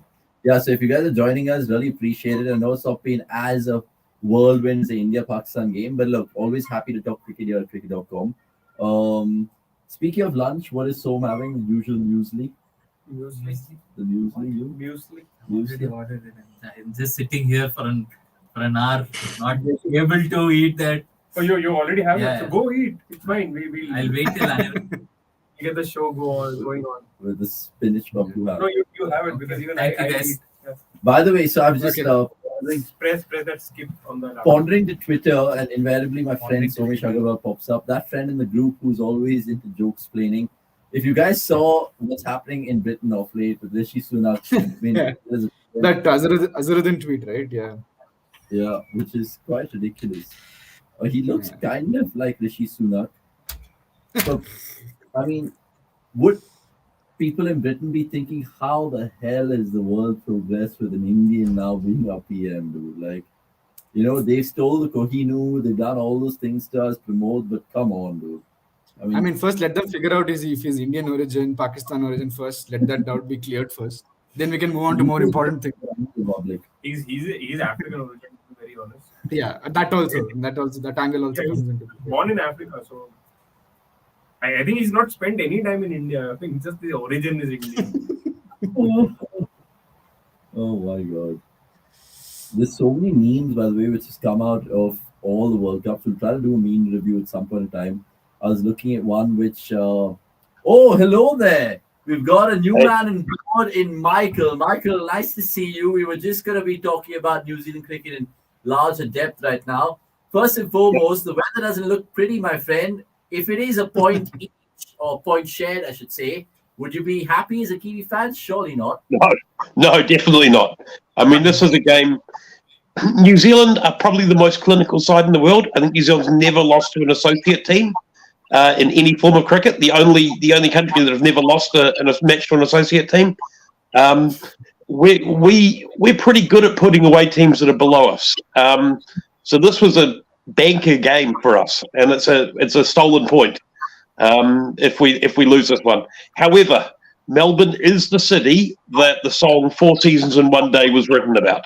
So, you know, you do know that whatever it is, whatever the rain is, the weather's doing in Melbourne, just wait an hour and it'll be doing something different.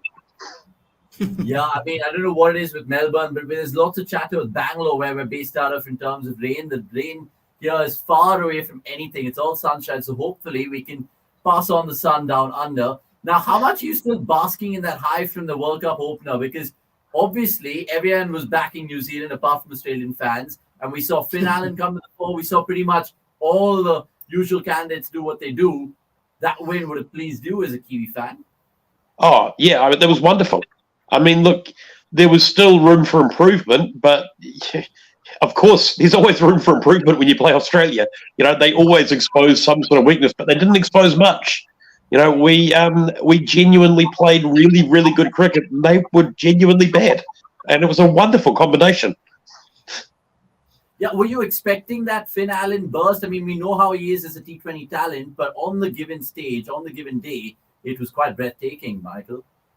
Yeah, it was. There was a pretty clear plan from the Australian bowlers to bowl full to him, and he had a pretty clear batting plan that if they bowled full, he was going to try and hit them back over their heads.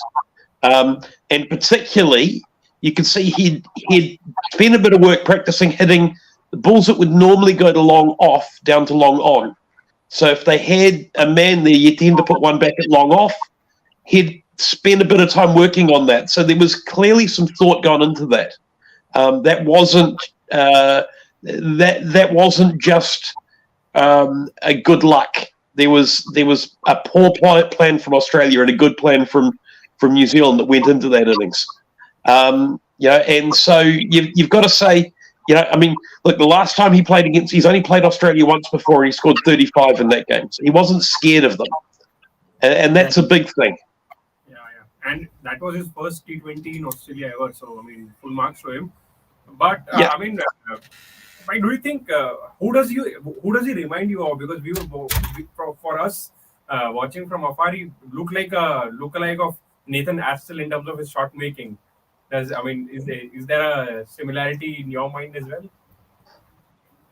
I didn't see Nathan Astle. For me, Stephen Fleming's the guy that comes to mind for me. Now, obviously, you know, there's some differences. The fact that he's facing the different direction, but there's the way he uses his feet is similar to Fleming, and I guess you can tell he's going to play well if he plays straight early. I've watched him from when he was a kid. I coach schoolboy cricket in Auckland, and got to play against him and watch my bowlers get hit all around the park by him. So I had some empathy for the Australians, because I know what it's like when he gets going. And you just we had a really good plan to him one game, and we really had him pinned down. And after about 10 overs, he was on 15, and then he brought his 100 up in the 20th over. And it was just like, oh man, we thought we had him. So, I've got to watch him from a similar perspective to the Australians, and know there are times you just go, well, what are we going to do here? You just got to wait for him to get himself out. He's a wonderful talent. So I've been watching his career progress since then for that reason. And the ground that he grew up playing on is on the edge of one of the rivers in Auckland, and the wind blows straight across the ground. So there is always swing, even if the bowler's not a swing bowler, because there's a strong wind blowing straight across the ground. So you've always got in swing from one end and out swing from the other. So the idea of Mitchell Starc swinging the ball at him, he's pretty used to playing the second line. That's what he grew up with. We talk about MVPs and X factors. Is Finn Allen, according to you, from a Kiwi lens, one of those people who can differentiate New Zealand? I know they made the final last year, but still. And actually, so our definition of an MVP here is a player who's the most difficult to replace. And from that perspective, I really feel Finn Allen is the MVP of New Zealand, because they don't really have a similar player who can play that aggressively. Yeah, Michael, you agree? I'm not sure. Look, I think the thing with New Zealand, I think actually the key for New Zealand, the guy who is the key for New Zealand is James Neesham.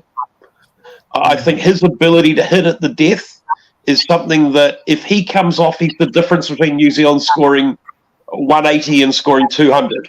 And we saw it in that game. What did he score? Was it 26 off 11?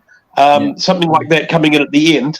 And that was the difference between New Zealand getting a score that put the scoreboard pressure that caused Australia to crumble, and get one that they thought, we don't need to go quite so hard. That's the reason. That extra scoreboard pressure is the reason that their batsmen started playing foolish shots and getting out, because that scoreboard pressure just kept mounting. And Neesham's little burst at the end was a big part of that. But I've got to say, Finn Allen, if he comes off, it is phenomenal. What he can do, he can rip a team apart, and it gives a chance for Conway and Williamson to build an innings, because he creates them in that space.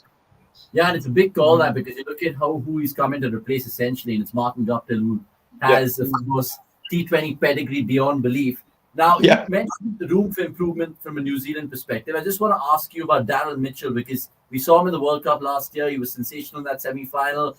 He hasn't, of course, played a single game here right now. If you have to shoehorn him in, who would you kind of replace? Because you still have Glenn Phillips, Chapman, Neesham, like you mentioned, so Santner, who can bat and bowl. Where does Mitchell fit in, and will they have to take a big call in the days to come? The obvious name that misses out is Mark Chapman.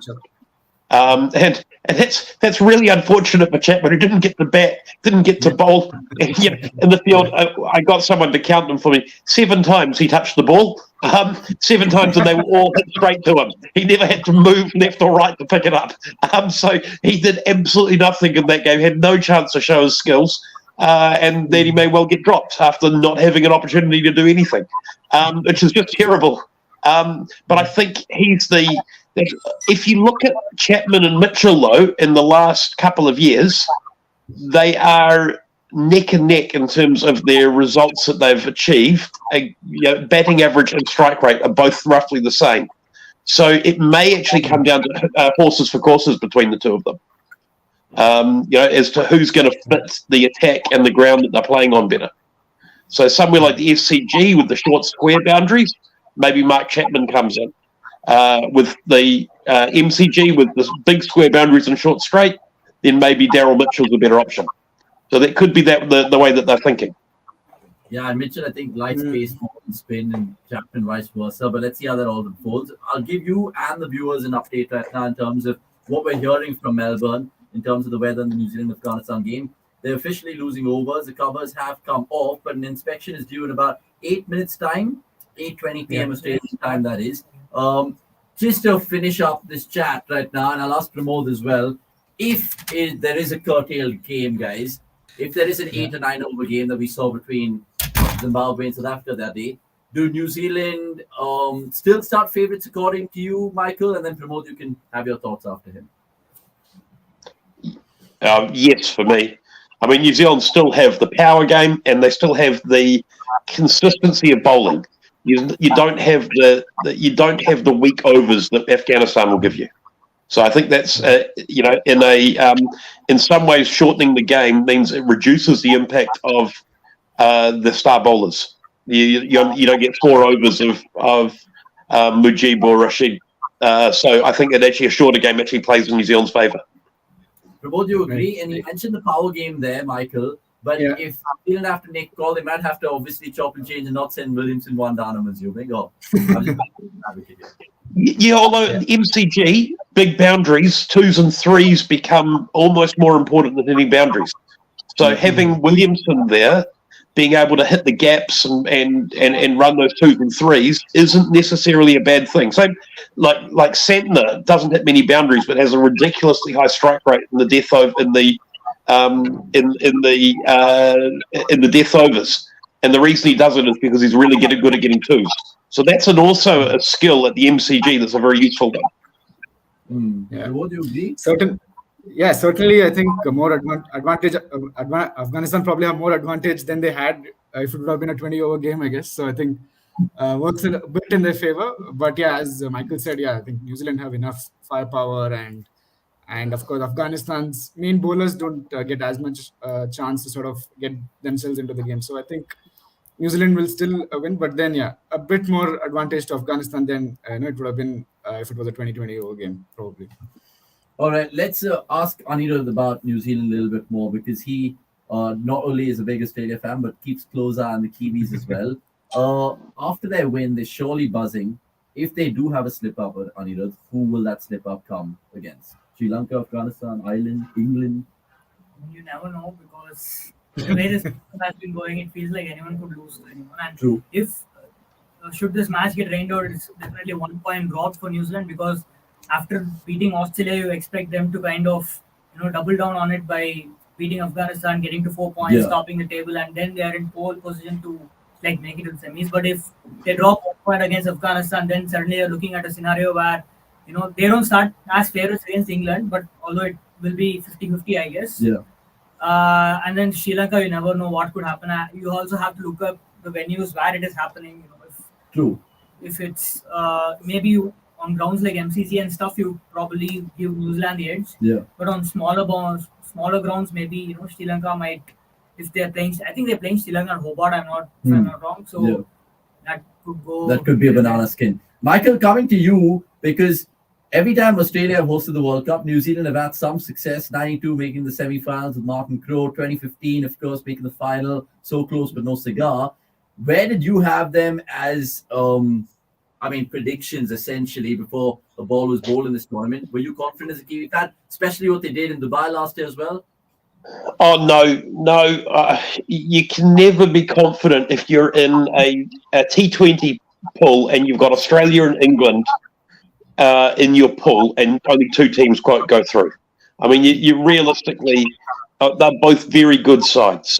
So, you look at that and you go, well, let's say we've got a 40% chance of winning both of those games. There's a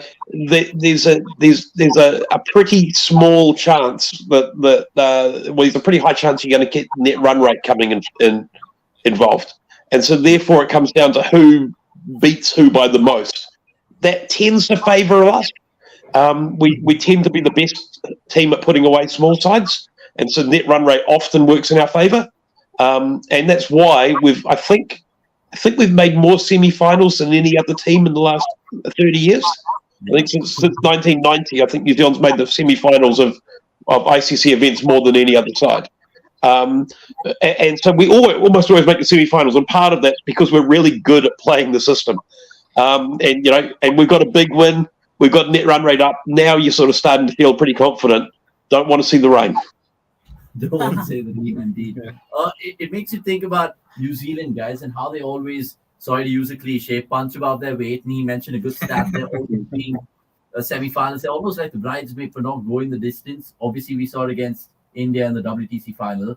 We as Indian fans, Michael, we can all put our hand in our hearts and say we don't want to face New Zealand in the knockouts, because there's something about being the nice guys, but seeing nice guys finish first. Yeah. Well, I can tell you that I did look back through the history of New Zealand versus India in knockout matches. In 1985, India did manage to win one. But it's been a while. Every other game since then, New Zealand has beaten India in a knockout situation. So I've got to say I would be hoping for India in the semi-finals or in the final, whichever one. I'd be very happy if we ended up seeing the boys in blue against us. Yeah, you look at all those results. The 2007 one, I think they beat us in the World T20 there. The 2016, of course, comes to mind where Sodhi and Satna had a party. 2019 World Cup. 2010 in Nairobi it was, I think, where Kane stepped out there as well. So yeah, honestly, we have nightmares when we talk about New Zealand invariably. Is it going to be the last World Cup for some of their players? We know that Guptill's been left out. What about the likes of Saudi, Bolt, and some of the experienced campaigners? I know there's a World Cup in like 2 years' time in the US, but do you see anyone making way, Michael? Yeah, I think Southey and Bolt are both friends. They sort of grew up playing together, and I could imagine that they've played club cricket together or against each other. They've played age group cricket, Northern Districts. Both of them played for Northern their whole careers. They've played almost as many matches together, not for New Zealand, as they have for New Zealand, and they've played a lot of matches together for New Zealand. So they are, I wouldn't be surprised if they both went out at the same time. Southey does have the carrot of captaincy there. And he's putting together a pretty good test record recently. I think his last 3 years is the second best 3-year run of any New Zealand bowler, with only Richard Hadley ahead of him. So he's been putting together a pretty good run, and you can see that as a reason why he might want to just stay around and see if he can knock off that 431 from Richard Hadley. But I think it wouldn't be a massive surprise if he chose to focus on tests. Bolt is doing so well with the white ball that he might look at stepping away from test. So you could see that happening. But yeah, I wouldn't be surprised if neither of those two were at the next World Cup. But the rest of the team's actually not that old. Devon Conway is older, but because he started so late, he's likely to play on until he's 40 or so. Provided his body holds up, but because he hasn't had the rigours of international cricket, his body's actually in a better condition than probably most guys that are 34 are. So I think there's not actually that many players. Guptill, Bolt, Southey are the only ones, and the other one I'd say is Ish Sodhi is likely to get eclipsed by Adi Ashok, who's making his debut for Auckland today, or made his debut for Auckland yesterday in first-class cricket.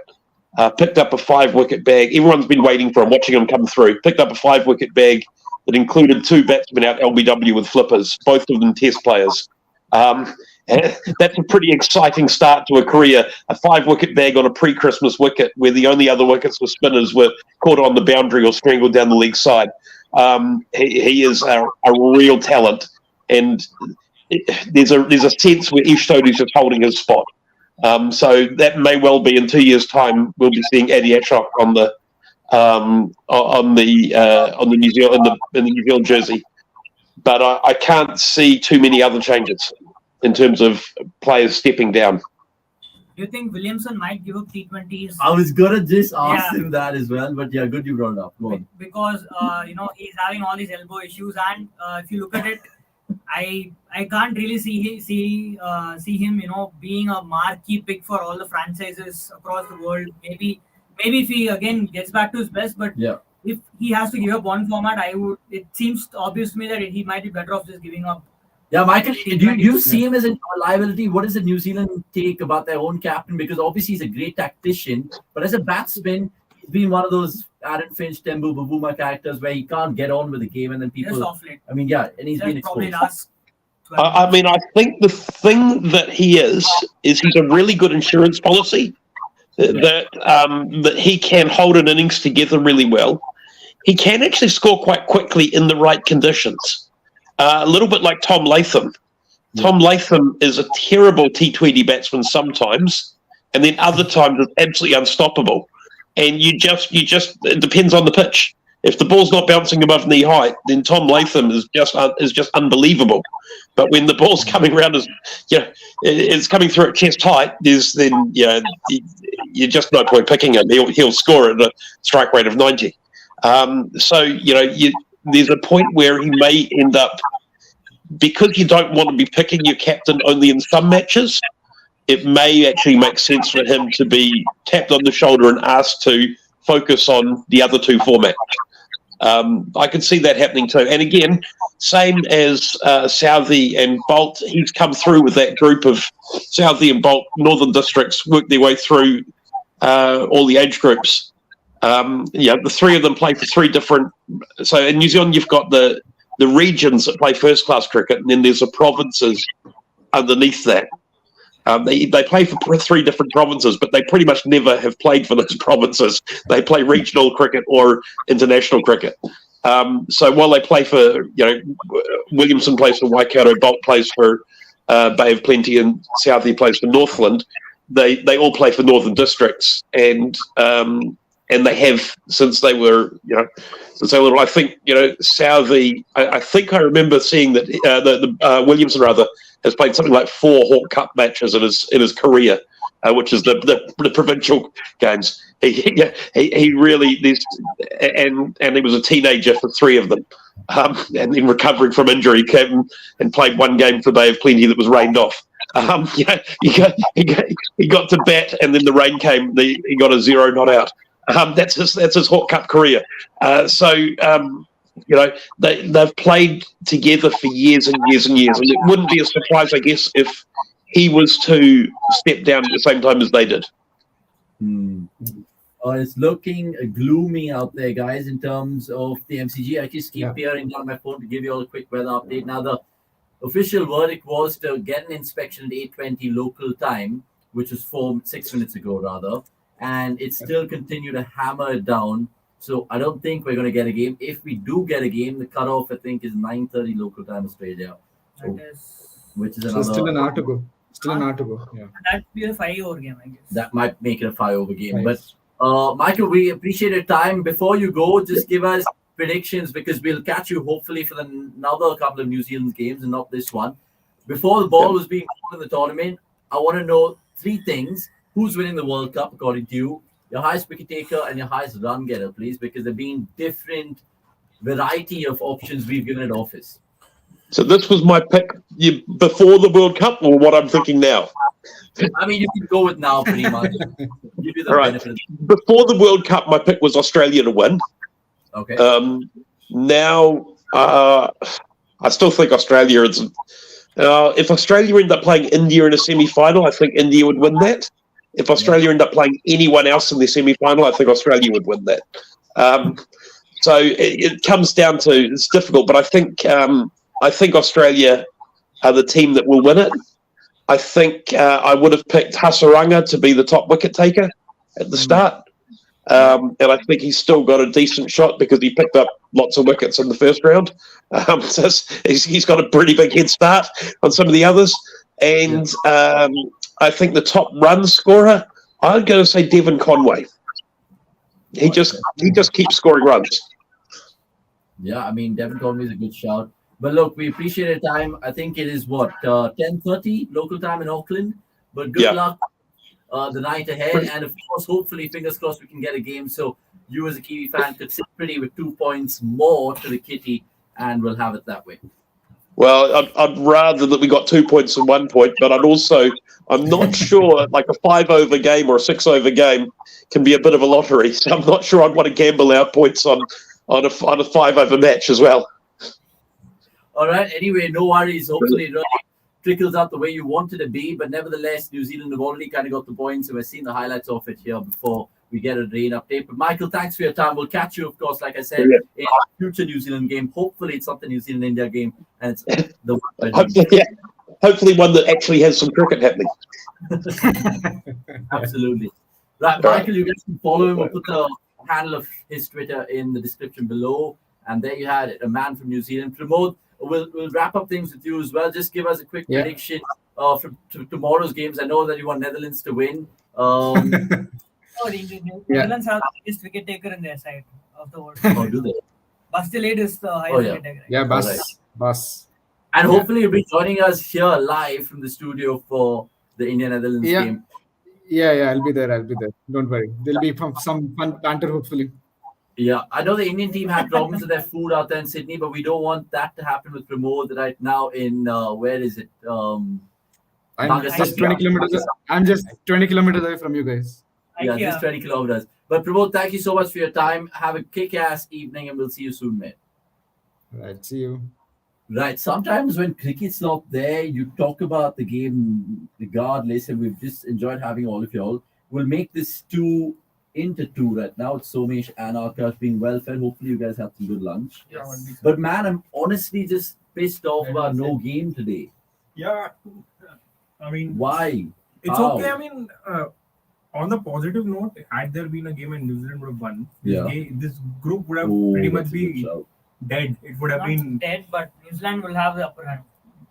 but a big, very big upper hand. They already have close to 70% probability of making it through. Rest everyone is like at around 40%. But But after that's the first game, even then they have. That's a on the 70%. assumption that New Zealand will beat Sri Lanka and Ireland, which is not the case. True, but still, I mean, they'll definitely start favorites in both of those 2 games. Just speaking of Michael, you made a point, obviously, the amount of semi-finals New Zealand has made and all of that. Yeah. When you think about all of it, not just recent history or the last World Cup, why did you think that they couldn't have a good chance? And I'm not just taking the piss out of you, you know. I'm just thinking because like they've always shown us, okay, fine, they're going to make the knockouts anyway. That's true. And I was just Every World Cup in Australia, I they just make the thought law knockouts. of average is going to want to catch up someday, Yeah. and this seemed like a perfect opportunity because the record in Australia is shambles. This is the first game they won in 11 years. In World Cups, it's pretty good. 92 No, this is semi-finals. the first. World Cup I know, semi-final, it's talking 2015 Why would you go final. back to 92? It's not But like I'm saying 92 3 times players. Australia's held a world event. That's in the just last 30 years. coincidence, right? 2015, I think they only played the final, right? Apart from that, all the games were in New Zealand. Yeah. This is the first win they had in Australia Since across 2011. formats in 2011. In 11 years, they have not won a game in Australia. So because of the conditions. Kane Williamson was horribly out of form. Still is. Still is. And I mean, obviously, Finn Allen, it is his first World Cup. And like I said, I mean, the game against Australia would have taught other teams how to go against him.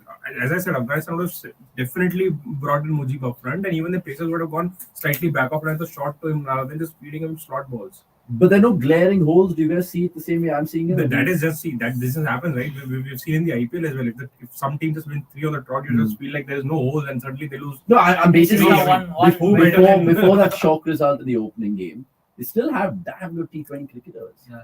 They that have, is true. Yeah, they have the thing is they have a very, very, very, very good bowling attack. Yeah. So that's enough to Very win good you pace matches. attack, not bowling attack. They have a very good pace pace attack. attack. Santner is better than like 90% of the Sure. bowlers. Yeah, definitely. He's like Yeah, he's 2-3 levels above. very good against lefties. That's his advantage. Even But even Pakistan have a good bowling attack, but they don't get the job done necessarily. in Just the like batting is. Pakistan have a good bowling attack, but they don't have enough experience in the bowling attack. But that's not the case with New Zealand. They have these guys have been doing it for the last 6-7 years now, Yeah. and they play together as a unit for the last 6-7 years. So Yeah. they know what to expect from each other, and that's the advantage of having Williamson as captain as well. He knows How to who to marshal use his troops, where, yeah. like what to do if this goes wrong, that goes wrong. But if you're talking about holes, then I think middle to lower order is one problem. Where did you have New Zealand in your predictions? Did you say that? I said they have a very good cup team, so they could tournament team, so Yeah. they could surprise us, because that's what they have. That's exactly what they have. They have a very good tournament team, which is basically they can kind of win matches efficiently. So why do you think that is, Akash? Because we talk about. I'm trying to recollect a tournament when New Zealand have actually done fuck all, but that's not come to mind straight away. 17 Champions Yeah. Trophy is the only one I can think of. Yeah. But But since then, it's just been ridiculous. even then, they almost beat Australia, didn't they? Before rain saved Australia. Yeah. No, I mean, coming to New Zealand, probably it's They because beat Australia actually in 2017 Champions Trophy. Where they beat them. 2017. I think everyone beat Australia. Every beat, yeah. Bangladesh, the washout. rain Yeah. saved them. Yeah. But Yeah, but why do you think that is? No, I think that it's to do with consistency and the number of games that everybody gets. Hmm. So they know that they have a core ready, and it's not like they're chopping and changing the core. Oh, okay. It's basically they're only chopping and changing 1 or 2 players from where they're missing. like say Conway has walked in and then he's now the core. Gupta's walked out with Alan. Exactly. Porter, yeah. So just replacing parts of it, but the core still is like intact. The bowling unit is still intact. So New Zealand are pretty much like CSK. Very good comparison. Yeah, it's actually a very good comparison. Every time we say, oh, CSK because they are like washed, stability, the CSK are captaincy, also all of that. and Williamson is contributing as much as Dhoni these days. So Yeah, and Honestly, like Dhoni is Michael said, I positive mean, at least. He didn't bat in most of the I games. feel the best thing about New Zealand is they do the basics. They will- bang Yeah. on. But Michael they made- never drop catches. right. There are no in pressure. They tend to make a lot of good Good decisions. calls. Yeah. you remember that Jadeja catch in 2019 World Cup? Williamson backpedaled and kind of took the Jadeja catch. Yeah, That could have easily been Yeah. dropped by any other side. Even in the first game, they fielded spectacularly while Zampa dropped Finn Yeah. Allen. That Nishim catch of Dinesh Karthik, man, like a backward point, like that 100. Yeah. Yes. What a catch that That was was. just And then mad. Phillips catch as well. This Yeah. So now we just spoke to the guy, Michael. He's in Auckland, covers a lot of New Zealand cricket. The public right now feel that Williamson is not like someone that they're even talking about because it's not like how we're throwing daggers, saying, oh my God, he's a liability and stuff. They're happy with Kane because they know Kane will come to the party at some point in time, insurance policy, whatever they want to dub him. Are we kind of being too devil's advocate? Are we? Maybe. Yeah. No, because we consume cricket more than them. It's as simple as that. So we always kind of side with data a little bit more. Not just that, we watch more games than them. True. They don't watch all the games. They are more happy with other things in life. Yeah.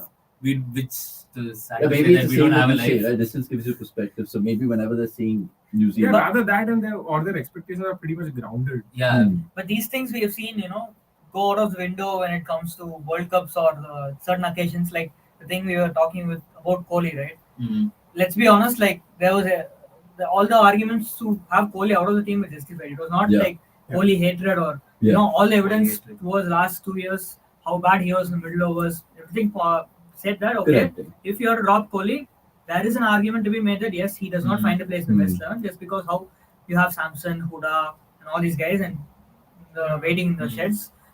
But Kohli is Kohli. He has greatness in him. and he has a lot of runs in the bank. He has a lot of credit in the bank. I mean, that's the And thing. as When much as- every argument was thrown was from a T20 lens. No one is ever questioning his place in the test side or the ODI Or side his for that batsmanship matter. for Or that his matter. batsmanship, or how much cricket does he have to go? I know it's a very controversial take, but Shoaib Akhtar for once made a very valid point that he wants Kohli to retire from T20 just because he wants him to use his energy in other formats, which is not a very.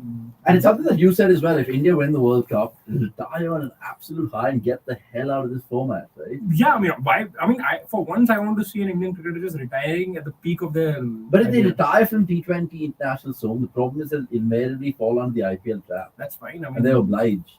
That is for you to worry. I don't think Kohli worries that much. That it's okay for him. He's like earned enough, and he want to move on from his life and just spend those scorching summer months someplace better. And I wouldn't. Do you think it'll become a trend where we saw it with Bolt as well, where he doesn't want to play T20 internationals unless it's a tournament? Yeah. Because these guys are getting so much money from MI Emirates and PAL Rockets or whatever. Pal Rockets. I mean, And I think it's fine. That's and fine. if Dhoni can keep playing for CSK while not playing international, why can't Kohli keep doing it for RCB? No, but at the end of the day, you have to look at it this way, right? It's at the end of the day, but then job for Kohli's them. still playing Test cricket and ODIs now.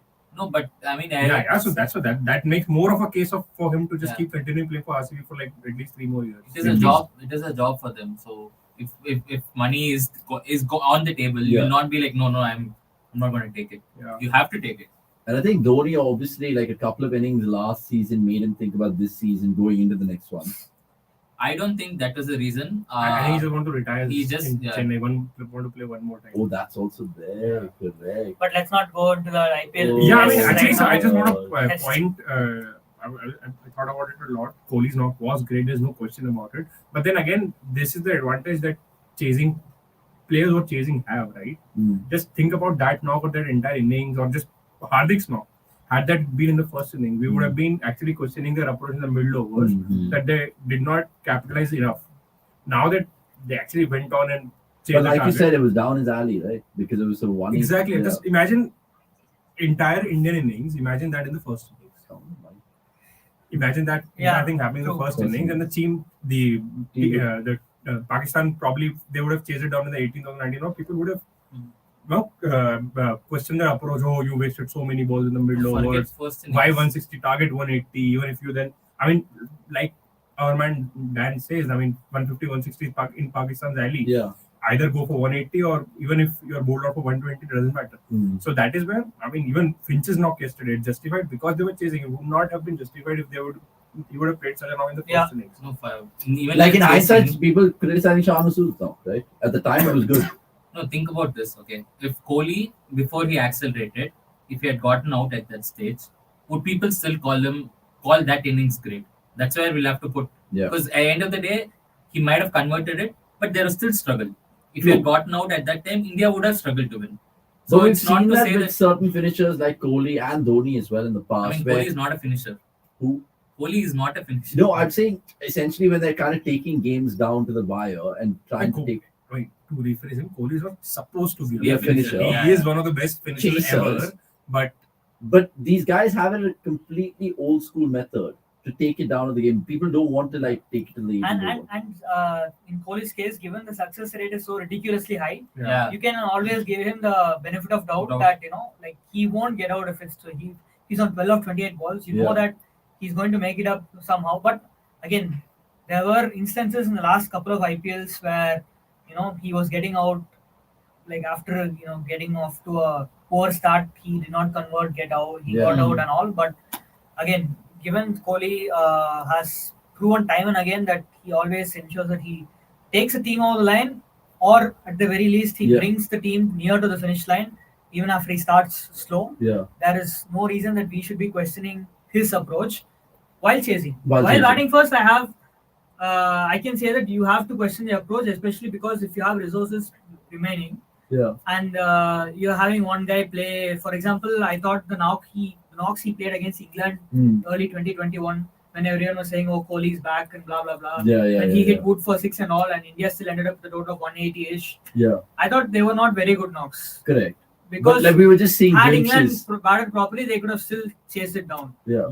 That's the problem with batting first. But while chasing, you know exactly what's in front of you. Yeah, it's an important point you mentioned, and we showed some mad stats which were drooling upon. Like, first of all, he's never been. I mean, if India have crossed the line, he's always been unbeaten or something like that. Every time in the chase, he's always got India unbeaten. I think He's only been once all he's out. been out. He's got 500 plus runs. 18 as an average. Shaurya Malik going on to add to this chat saying, when it comes to Kohli, it is about the expectation more than the form.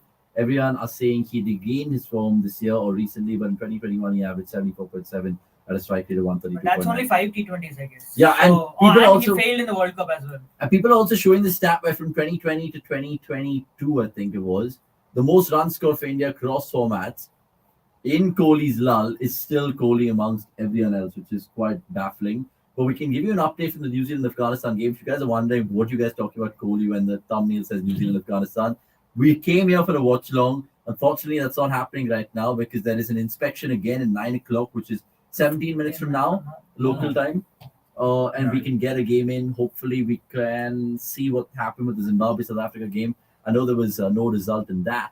So I wanted At least you saw to some cricket. bring up a topic that is probably Go on. discussed a lot online these days. Yeah. Some people outrightly dismiss that something called pressure, big matches and all exist.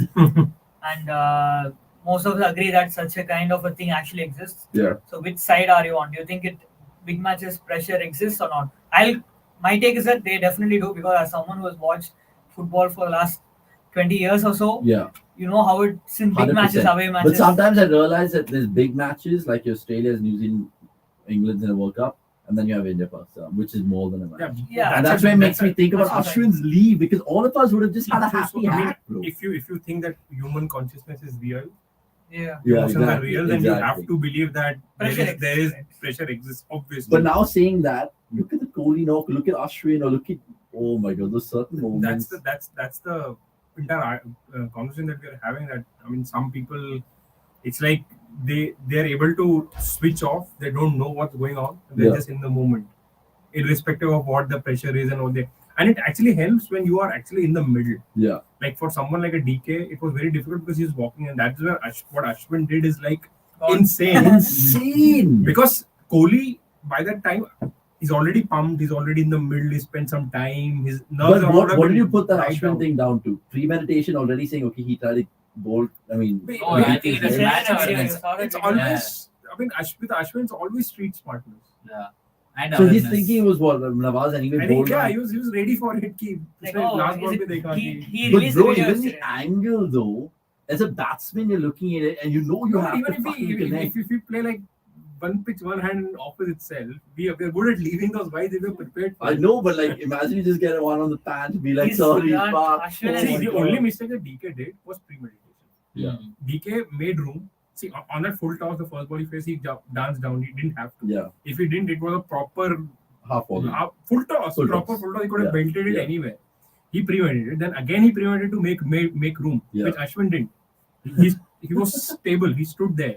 Even that four that he hit was technically perfect. He just stood there. And from then the ball clear and the just hit cleared the it. line. Good, right? If India had Aksar or Harshal Patel batting in the situation, we could never have But we been never know. sure of getting Yeah. over the line. Yeah, I mean these are certain Yeah. things that Yeah, but we even never look at know. Nawaz and he bowled that one wide to Kohli as well outside off, and then that full toss which he conceded a 6. Even the one that Ashwin came down the track to hit the winning runs, he just wanted to pitch in a good area. He was like, bro, I bowled a wide, 2 wides, one obviously a no ball. He was just like, okay, I'm going to pitch in. Ashwin read it, and it was like unreal. But poor Nawaz got so much of the blame when it was blatantly the fault of Shaheen and Haris Yeah. that Pakistan lost the match. I mean, you can't beat the two best bowlers in your team who are bowling in like conditions tailor-made for pace. Yeah. 48 needed of 3 overs, and that over from Shaheen was so bad that India That Pakistan went are for lucky 17. that the match didn't end in that over only because So that went for 17. Harris's went for 15. I think Kohli hit 3 fours, I guess. 3-4. 3 fours. There was a 2. There was a wide And also. that 4 on over 15 covers on the offside, that was The- not a that shot. was One-handed. That was a low full toss. Yeah. The other 2 were like down here, Yeah, so it yeah, was just yeah. Kohli just had to help it. The Yeah. bull shot was obviously very And good. there was one wide as well. Yeah. So it was, and Shaheen Unreal, was yeah. even taken apart in that warm-up match against Afghanistan at the death. Or was And it England, against yeah. England? England, He was England. taken, yeah, England. he was No, England he didn't play. Afghanistan only. I guess. Afghanistan. He was taken England didn't apart. play. England didn't play. Surprising. He was that. rested for the Yeah. game. Yeah. Neither Rauf nor him. That's why they chased it on 14 overs. Yeah. And Babaran is one. And look at now England. They couldn't chase 158 in England losing, by the way, if you guys are waking up from wherever you are and watching us, but 5 runs, that will definitely sit well with the rest of the cricket fans in the world. And I say that purely because it was a good game to watch and well done, Ireland. We're going to get an update and then hopefully we can bring you some good news or bad news. Otherwise, we'll end the stream of the watch along. But keep your questions coming Before through. that, we have Dan Weston who will join Yes. us for a debrief irrespective of what happens. So, 100%. during the watch along. yeah, I mean, he'll join us in this stream itself. Oh, lovely. Based on the update that we get. Yeah, it's So breaking any- news to me. So breaking news to y'all as Oh, well. okay, Dan I Weston. forgot to tell everyone. Yeah, for Yeah, sure. So the bombshell slipped into the conversation from Som is that Dan Weston will be joining us. And Dan has had a say on New Zealand and Afghanistan in the shows and he'll before. definitely have a say on England now. And he'll definitely have a say in England. And all you guys watching, subscribe, please, because you guys have made us get a special number the other day, 18K. It was funnily enough after Virat's heroics, and he wears 18 too. So we're looking to get 20K, hopefully by the end of this World Cup, and let's see if it really trickles out. In terms of all the office predictions we've done, how are you guys sitting? Mine was Warner, so I've उसका career तो खराब कर दिया मैंने. I didn't give any prediction. I So gave my- Conway. I'm so actually pretty okay. a serial career ender because I predicted Mayank Agarwal to be orange cap winner this IPL and look where it got him. Oh, yeah, we could forget So you're that. saying Warner's career is done? I might go Kusal Mendes Okay. Crystal Mendes. for top run getter. Top wicket taker, I will go Hassan. Hassan. Now it's easy. Why do you go with Sam Curran? Sam Curran is how much now? 7 wickets. He got 3 in this match. 2 in this match. Got 2. चलो ठीक है 7 wickets in 2 games. 7 wickets. Yeah, Sam Curran is actually a good shout because he bowled the crucial overs as well. But in terms of India, who could actually be that leading wicket taker? Ashdeep. Yeah, Arshdeep's a good Ashdeep or shout. Shami, I guess. Arshdeep Because again bowling. Both the finger spinners are not your Wicket taking wicket taking Yeah. option. bowlers. So. Yeah, but like again, the run getter thing. There's so many games still to be played, so I wouldn't really put it past a Conway, a Kohli, maybe even a Finch. We have a new question. Jasmeet Singh Oberoi, have heard from you before in the comments, but always appreciate you to get involved with us. Who would you want as your next captain? I mean, who would you want your next captain to be? Hardik or KL Rahul? I want Somesh to I think answer it's this. undivided. I've There's no- actually spent a lot of my Unanimous. energy on this, and it's unanimous that it has to be Samson. I mean, of course, there's not even a contest. But when you were looking at show Coffee Car and all those years ago with KL and Hardik, were you seeing potential Indian captains on that couch? Irrespective of what they said? उस समय तो ऐसा लग रहा था कि Kohli is the captain of the next century. Century. Which is quite crazy. I think Hardik, obviously, but KL, I don't know because obviously he got that one shout out for the South African Test series and then Bumrah captain in England. No, we're not talking about test right now. Test KL might still get a nod. And Yeah. look at White ball what cricket. KL has done as captain in IPL. It's very concerning. You know, But will there be wholesale changes after this T20 World Cup and after the ODI World Cup for India at least? short answer is yes. Long answer, do we have the energy to No, go but into going it? by what you said, like how Indian cricketers like to just, Yeah, prolong but their that is where the careers. management and the selectors have to come into play. They have to sit and talk to certain players that, guys, it's time for you to move on. Correct, but a Focus classic on other example is formats. Suryakumar Yadav. I know he's been obviously really good over the years. He's 32 now and he's found himself as a proper starter in 30 at the age of Yeah, 31. so I mean, So I don't want to happen that Shaw and all the other talents we have because people want to prolong their careers. so that is precisely what I'm saying. And this is not about Surya Kumar Yadav. He's not going anywhere for the next 4-5 Correct. years. This is about, I mean, if you want to name names, that this is essentially about Rohit and Virat. That, I mean, maybe they should not Let's do play one T20 format, international But for ask India anymore. the fanboy, do you want to see Kohli play another World Cup? T20 International World Cup. Any World Cup? ODI World Cup. Nowadays, yeah. yes. Why are you asking this? No, question? after Jabardast next ka year. masala No, hai. after next year. 100%. After next year. After next In year, ODIs, Kohli might win 2027 World Cup as well. He's fit enough to do it. He is the. No, if his answer might. I'll tell you, if he has another good World Cup, I wouldn't play him in any bilateral T20s and just take him to the World Cup. And he'll obviously play for RCB because, bro, like, But don't you think it's just unfair that it is unfair, but like, look what he's done in the previous World Cups, even though not winning one. In terms of his batting ability, 2014, 2016. Yeah, but I mean, at some point of time, you want to develop another Kohli as well, right? If I Look For at sure, last of us for sure. come out with the prediction. Anil's going to shave his head of India in the World I Cup. have planned to cut my hair anyway after the World Cup. So will it be Oh, So this is Shave the we're head. going to go back to Because- 6th and, grade and, Anil. and why? why?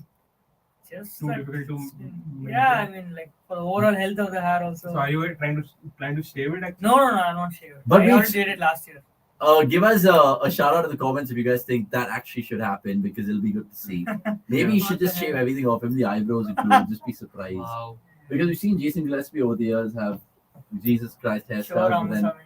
also when literally cut his hair as well. But going back to that conversation, fine. Kohli is one person who we could talk about is obviously See, to be replaced. I think Rohit Sharma is obvious.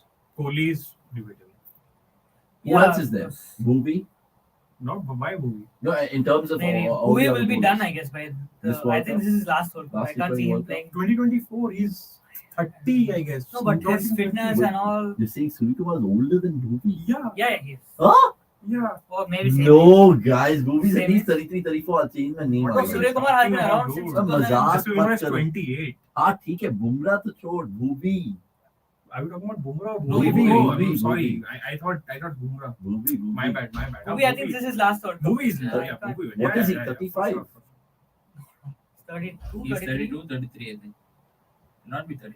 On paper. If Kohli is not 35, then. Bhuvi is 32. Yeah. But he's already bowling like a 34-year-old, so I can't say him. Wow. Anyway, you have all these promising pacers coming up, right? Yeah. Like, Imran, Kuldeep Sen, all these. Yes, they are. Yes, they are. Mukesh Chaudhary. Mukesh Chaudhary, You never know. Mukesh Kumar. All these lads.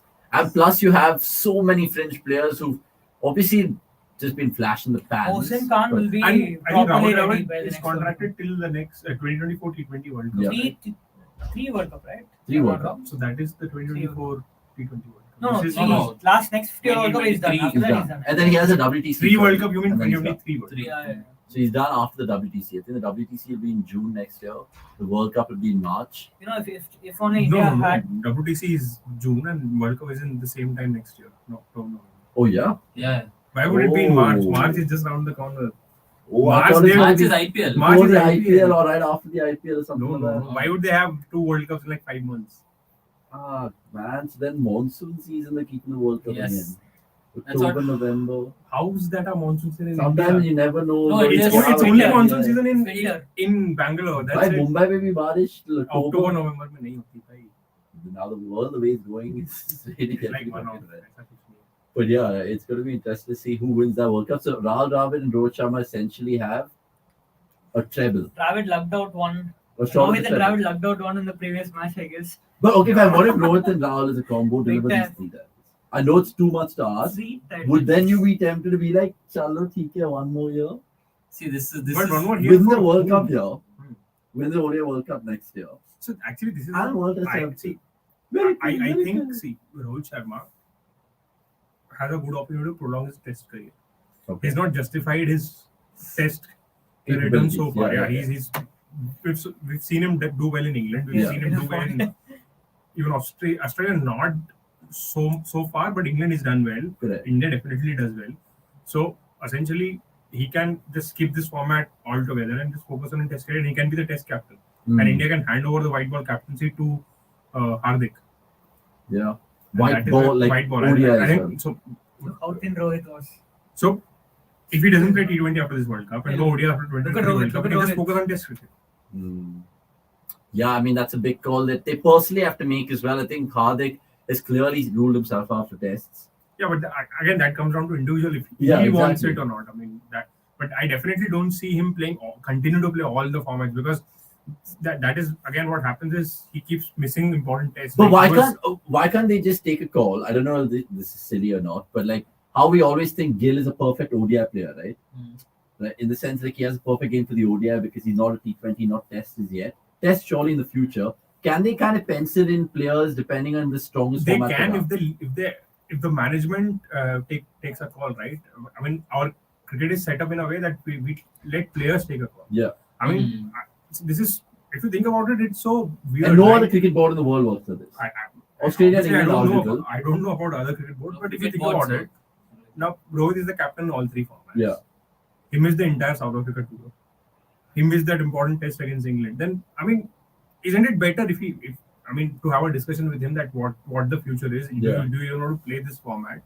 If you don't, then just there's no point carrying you around if you're fit. Like Then, how Stokes retired from ODI. yeah, I mean, at least call. I mean, you can't keep playing 3 formats and later on be the captain 3 formats at his age and his fitness level. His fitness level, obviously, everyone knows because it's visible out there that Rohit Sharma is like a good dive away from injuring his back. Yeah. And Like I don't know if you forever. guys saw that meme where he just adjusted his shoulders when he was taking catch. Vasant Naran going to say, in respect, I just want KL to get out so that team management realize that the Mino Basher needs to be out of the team. You never know, Rishabh Pant might be playing tomorrow's But game. I would love that. I would love that Yeah. to happen. And No. India should open with Kohli, not Pant. Games 100%. like the Ireland, England won't maybe tell us that batches are also important to the side. Oh, for sure. And there's an increase in viewership. I don't Yeah. know whether you guys are coming out of office meetings or finishing lunch, but join us. We're going to be here. And like Somi said just before, we're going to pick Dan Weston's mind regardless of the game. And inspection at 9 o'clock, which is like 3 minutes away. But I will just quickly have a bite, guys, so you guys can get comfortable. Thank you. All right. And then I'll join you guys in literally 15 minutes when Dan's on. Literally. But in 2 minutes' time, just give the viewers an update of what's Yeah, happening. Of course, yeah, And we all know that. how it's done. Yeah, you guys know how it's done. Cheers, lads. I will see you all soon. Jaldi aana bhai. Yeah, for sure. Anyone think it'll be called off or I think it'll be called off. Yeah, there is no positive update. But I would want to see a 5-over game actually. I don't want it to be called off. Already it was a very. We don't know which side would win it, and then if it is a 5-over game, then it's even more unpredictable. That's fine. That's the beauty of it. That's the beauty of T20. about more T-shirt. rain 10 minutes before the scheduled inspection, it seems. Yeah, we're not. I don't think we're getting a game.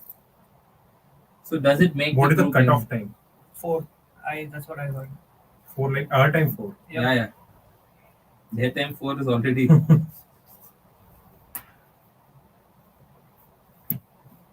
It's very heavy now. So yes, I guess. I think the chances of this being called off have amplified. Yeah. I mean, imagine this: if a team, for example, 3 teams are on 4 points, and then 1 team is on 3 points because of this one game, then that would be just heartbreaking. Yeah, but that is where it tells us that you're so young, because these things have happened. So 2003 World Cup and all are like filled with instances such as these. No, but back then, okay, I mean, It mattered. with South Africa, It mattered equally. no.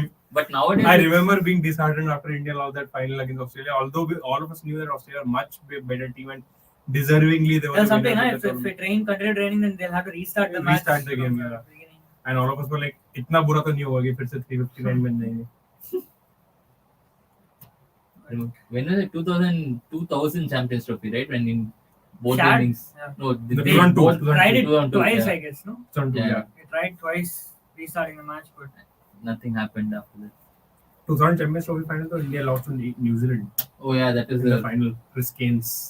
till the World Test Championship. That is their only ICC title. yeah. And South Africa also won 98. 98 Right? Champions Yeah. Trophy, yeah.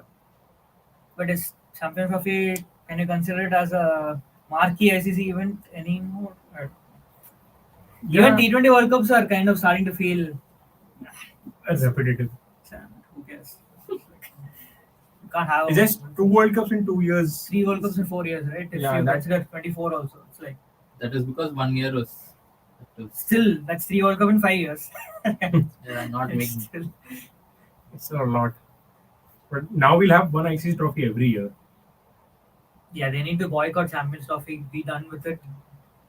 There's no point, and IPL also doesn't matter because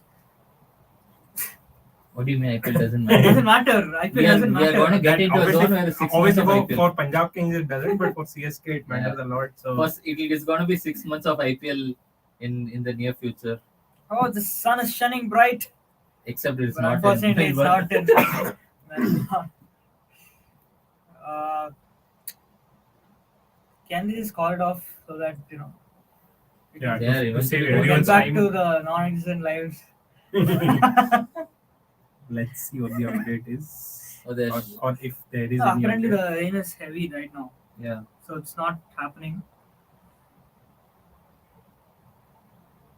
Heavy rains. Covers How- are back on. How about we ask Dan to join right now? Shall Yeah, we? sure. Sure.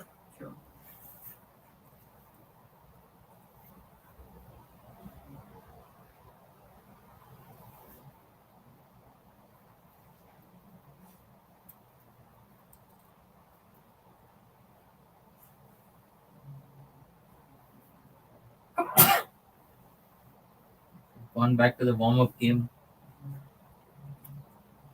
It's not even T20 World Cup highlights. It's T20 World Cup warm-up highlights. Warm up highlights. It's gone to इतने that वेले level. हो गए आपकी ये भी दिखा रहे हैं. Somebody would have told them, enough, don't show India Pakistan again. We're tired of looking at it. Guys in the production, if you're watching, you can change that thing because the inspection at 3:30 is not happening because of Rain. more rain. So Even India, yes, that's what we were. But what For sure. from what Sandeepan told us in this show, there are chances that the match will definitely happen. Yeah, and, Sandeepan is our correspondent in Sydney right now. and there And is even more. Gurpreet Paji is there. He'll be watching that game from there. So, told us that the weather was clear today, but Tomorrow, you never know, right? tomorrow is a It's new day. different day. cliche. But But- What do you guys think now? I mean, having having seen every team, who are the favorites? The top 4 now. India, I mean, let's again. Probably India got kind of fortunate with how spicy the MC's pitch was. Yeah. Can't say that if they encounter England Yeah, or but that's not being lucky, right? Pitches like fortunate, anything not can lucky. Yeah. happen. Yeah. And I mean, we did see that Pakistan kind of bowled better than India. They did as throughout the match, except Except that the death over. Pakistan kind of lost their heads at the bat as well. If Yeah, that triple dismissal, that Shadab, Haider, and Asif Ali. Asif plus Nawaz, Plus all these Nawaz, guys didn't yeah. get out in the span of 2-3 overs. They They could should have have got to 170 plus. Yeah.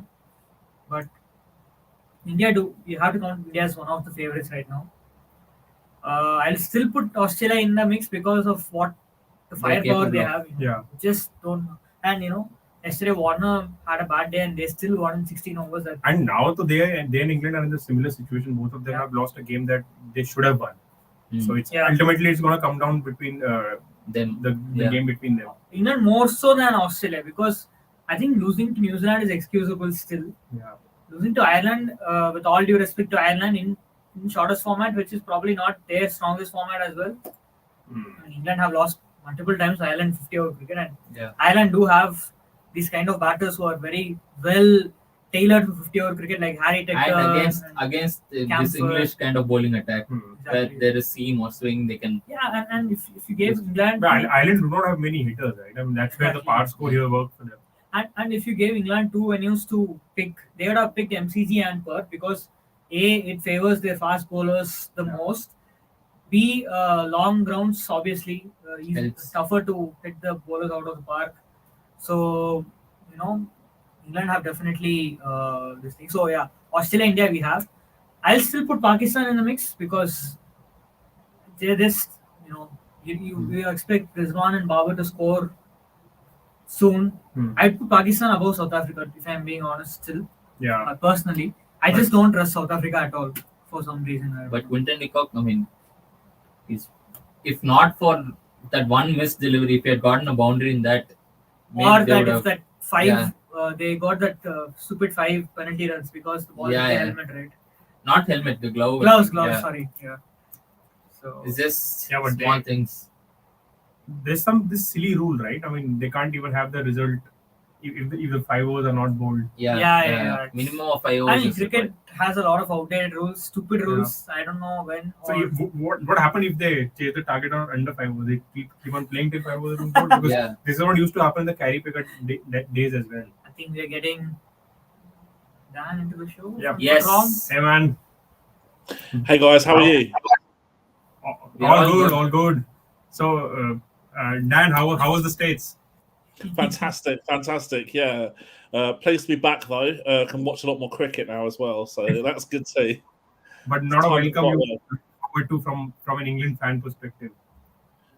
I mean, it's frustrating. I mean, I wouldn't say that I was necessarily an England fan so much. Obviously, although I'm English, I kind of disagree a lot with the strategies that are implemented by the think tanks over the last few years. And I've generally of the mindset that England have done well in T20 cricket, despite their strategy rather than because of their strategy. But I think their players are just so good that they get away with a lot of mistakes, both strategically and with selection. And one of the issues that I've discussed numerous times before is that, and regardless of whether it's with England or not, with another team as well, I think we've discussed this maybe I think when we did the Pakistan segment of Ryan's with Western, is that you have to look at your bowling attack when you're composing your batting. And England don't need anchors in their batting team when their bowling is fairly weak and their batting is like insane depth. You know, with Sam Curran at 8 and Chris Wokes at 9, that's as good a depth as you're ever going to see in a T20 World Cup. So they don't need a Dawid Malan, and also when you go down that road, I think they've shoehorned Ben Stokes into the side as well, and he's basically playing kind of an anchor role, which is weird because we've seen him play very aggressively in ODIs and in Test cricket, and it's almost like there's this kind of weird fear factor here in T20s, and I think realistically, since he had the breakout season in the IPL, I think he was player of the season a few years back, he's done very, very little in the format, and I think that there was a big argument prior to the tournament for not including him in the squad. And Milan, I don't see the value of him in this team. If you put him in a bowling strong team, he'd be Australia, for example. He could be very, very good, but I don't see his value in this England team. I would have picked Ben Duckett. Dan, just to bring that point up, the point you brought between Stokes v Malan. So the thing is, Malan has been around the setup. He's been a regular. He's never been dropped for that matter in the last couple of years at least. And data does suggest that if you look at the last 1 year or at least 2022, he has addressed the two biggest criticisms, which was his strike rate in the first 10-15 balls and his scoring rate against spin. in that way, maybe you can consider this whatever he did today might be an off day for him, as by 2022 standards at least. But when it comes to Stokes, he just feels it feels like they've forcefully fit him into the side, because Duckett was doing so well in that Pakistan series, and Duckett is someone who has been playing T20 cricket regularly for the past 18-24 months, doing well. So in that case, don't you think that the bigger mistake is not having Malan in the 11, but trying to force fit Ben Stokes at the expense of someone like Duckett? I kind of draw a parallel with what Punjab did, it dropping Rajapaksa in the middle of that crazy run he had in the start of the IPL. So it was kind of like, why fix something that's not broken? I kind of felt that way. So what are your thoughts on this matter? Yeah, and again, this Stokes situation I think is a big problem for England. And like I said, there's no evidence really in the last few years that he's an above-average T20 player at all. And that I think that this is the dangers of a selection panel picking players on kind of hunches, but also picking players on names as well, reputations. Now we've seen that some teams are better than others at dealing with that reputational factor. So, for example, Australia, give them credit, they've dropped Steve Smith, which I think is a great move, and they've not been seduced by Steve Smith, the name, rather than Steve Smith, the actual commodity as a player. Whereas England have gone, oh, right, it's just because it's Ben Stokes, he's going to carry on playing. But that's not enough. You've got to be a lot more thorough in your preparation than that. And you've got to understand that if a player's probably not played much T20 for the last year and has not got a positive record for the last 3 years or so, that's going to be very, very difficult for him to turn it around against high quality opposition in the biggest tournament in the world. Yep. Dan, coming up to the bowling front now, I mean, something similar with the case of Chris Woakes as well. I know England lost Topley at the point where they wouldn't have wanted that to happen. But I mean, Chris Woakes again is not played a lot of T20 and has not been really effective in that format, apart from being good up front. So I mean, adding someone like a Willie or even Temel Mills would have added more value, don't you think? Well, the Willie is more of a like for like player in terms not the left arm right arm comparison, but the role and phase definition of power play up front overs. I do feel that Woakes is a better bowler than Willie in at this level. I would pick Woakes over Willie myself, if assuming both are fully fit. Though obviously, Chris hasn't played a lot recently. He had knee surgery in the summer, but I think he'd done absolutely fine until this particular match. So maybe it was just a case of maybe this was one game in the short succession too much for him, or just a isolated match which you just have to strike off at every bowler gets hit sometimes. Personally, I would have more faith with Woakes than Willie. With Tamal Mills is a completely different proposition because he offers a completely different skill set, express pace, and more of a death bowling dynamic rather than a power play dynamic. So you're looking a completely different type of player, I think, than for him. And obviously he adds little with the bat compared to a Woakes or a Willie as well. Right, on the bowling front, do you feel that given Adil Rashid's form, I mean the inconsistent form that he's going through, Mark Wood is really the difference maker in this bowling unit? You remove Mark Wood and England's bowling might struggle to pick top order wickets, or are we wrong with that assumption? No, I think that's pretty fair. He's certainly, unless you pick Tamal Mills, the only one with express pace. So it kind of a difference maker in that team. You know, Chris Woakes and Sam Curran don't hit high speeds, and Ben Stokes is, I don't think, even close to being a reliable 4-over bowler in this format. So you have to look at Wood as that point of difference. And I've just been reading Ed Smith's recent book, and he was chairman of selectors at England. He talks about the variety of the bowling attack being very, very important to him in terms of having different left armers, right armers, express pace, non-express pace, etc. And I think that Woods probably is this difference maker in the team right now, in the absence of, say, Tamal Mills. So So I just wanted to ask one question about today's match between England and Ireland, and that has to do with England's batting. So when England lost their, so once they sent in Harry Brook, do you think they could have, with the rain around, they could have opted for someone like Livingston or even Moeen, Sam Curran, someone to just, shuffle the batting order and just get some quick runs, get ahead of the DLS par. I mean, you have nothing to lose anyway, right? But once they sent Malan and Brook together, it kind of felt like Ireland had a kind of a cushion where they knew that they could bowl two bowlers who would not hurt them too much unless they bowl really bad. Yeah, so I think that the Brook is an excellent player and someone with massive future potential, but I think he's probably not the quickest starter in his first 10 balls. So you look at maybe Ireland looking at getting some more defensive options in against him earlier, which caused a slow start. Maybe he's a bit vulnerable, I think, against the ball turning away from him, that sort of before he gets set as well. And ultimately, on the bigger point, you're looking at Liam Livingston number 7 and Moeen Ali number 6. Well, to be honest with you, my opinion, having worked with both players for a couple of years now, is that is a waste of their ability at number 6 and number 7. They are much better players than that, and they should have much more impact on the match. And we look at Moeen Ali, and him and Ben Duckett are the two best players of spin in England. Statistically, there's no doubt about that at all. And so why are you playing your best player in the country of spin at number 6? It makes no sense whatsoever.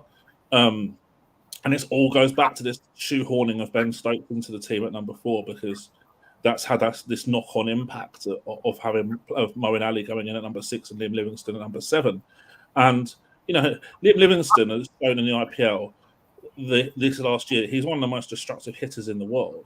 Well, he's facing 2 balls in a albeit rain shorter match, but one which England still faced 87 balls in.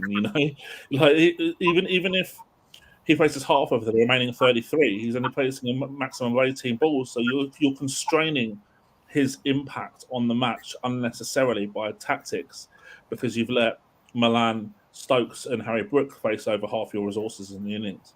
So for me, you look at where these players have played well. Moeen Ali is always batted well at number 3, number 4, but he's played for CSK, Birmingham, Phoenix as well. He bats at the top of the order for Worcester previously in T20 domestically in England as well. And Liam Livingston exactly the same. He's always a top 4 batter. So why are they picking these guys at number 6 and number 7? It's just square pegs in round holes. And as I say, it's all a knock-on effect for having this kind of like seemingly forced choice, well, not forced choice, but a choice that's forced upon them by themselves of picking Ben Stokes. A self-inflicted wound, as they call it. Absolutely. That's a great way of putting it. Yeah. So, Dan, enough about England. Your thoughts on the Kohli knock? Yes, high time someone asked Dan Weston about that, because I wanted to rejoin by asking Dan about the Kohli knock, and I'm going to bum in here.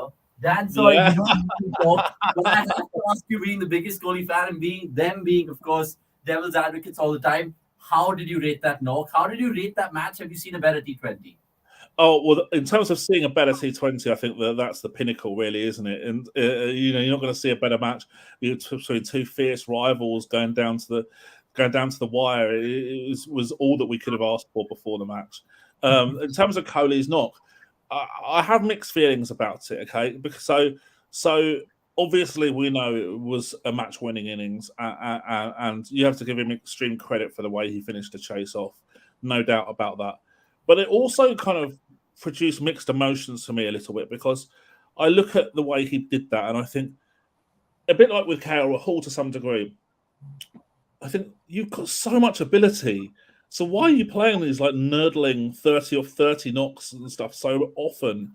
And when you're so much better than that, you don't need to play like that when you've got so much ability and you're clearly one of the best batters in the world. So just go out there and dominate. And so it kind of like has made me think, well, what might have been over the last few years if he'd have had more of a positive mindset. And the other thing that on a broader point, we've seen this a few times in the IPL over the last few years as well, is that we've seen a team take it really deep, probably a little bit too deep, needing 48 off the last 3 or something like that, or a similar type of thing, 16, 17 and over. And they've chased it. And now everyone else looks at it and goes, well, it's chaseable, so it's a good idea. Well, it's not a good idea. It's leaving it too long. And when you're needing 48 off 3 overs, ultimately your expected win percentage chance is not going to be fantastic. And you've put yourself in that position. And so for me, that's not the ideal way to construct a chase. And it certainly shouldn't be looked at as a template. But no, fair play to Kohli here. Now the chase, that's for sure. Yeah, but then I mean, Kohli's knock that day, Hardik's knock, and even Finch's knock the last night. I mean, we were just discussing on air before you joined in that such knocks are they might look positive impact knock if they are played in the second innings, but if you just reverse the innings, if had India played batted first, and that their innings would have gone exactly the same way, they ended up scoring 161. Everyone would have been analyzing Hardik's innings and Kohli's innings in a very different manner.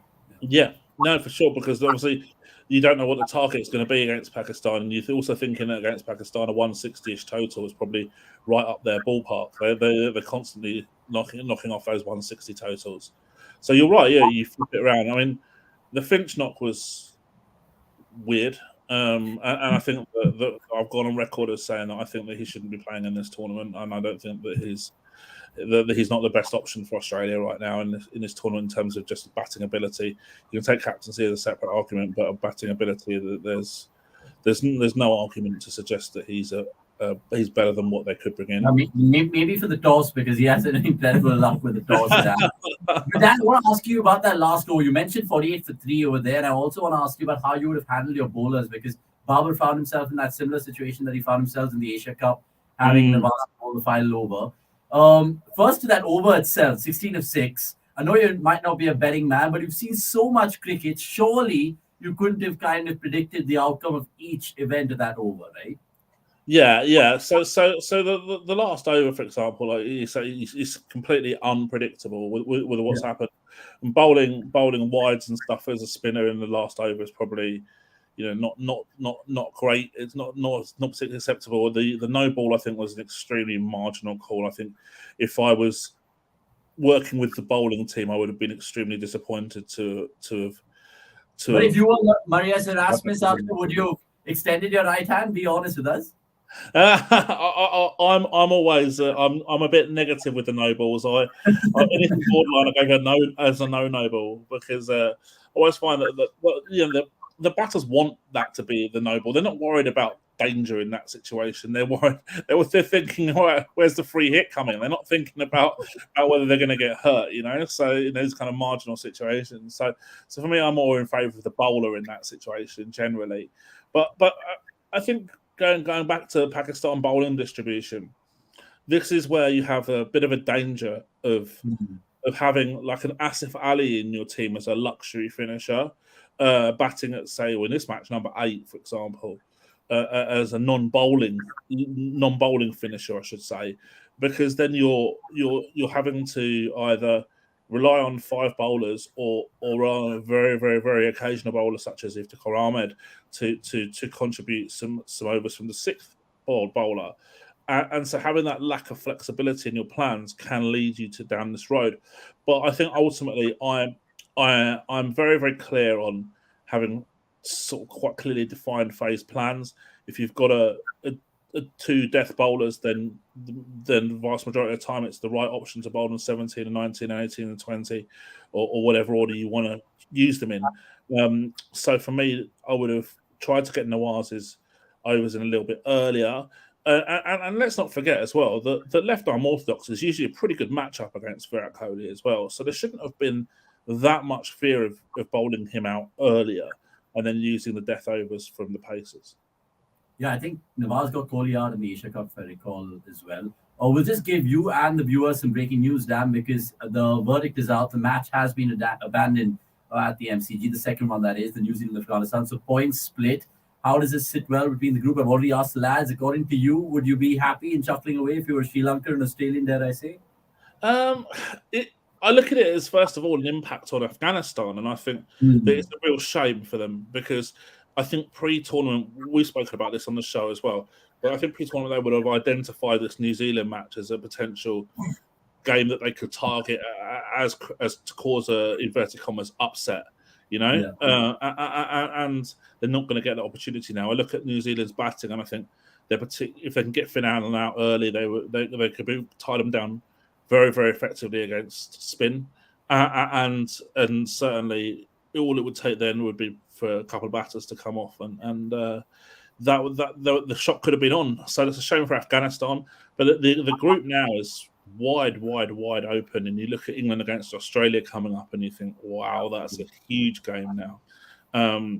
And really, it's anyone's to qualify. I think now, it's going to be a fantastic. I think this Group 1 is more fascinating and dynamic than Group 2 right now. So at this point, then, would you consider Australia as favourites or England as favourites going into that clash? Because both of them have been shaky. Both of each. I look at it as a genuine 50-50 match, actually, to be honest with you.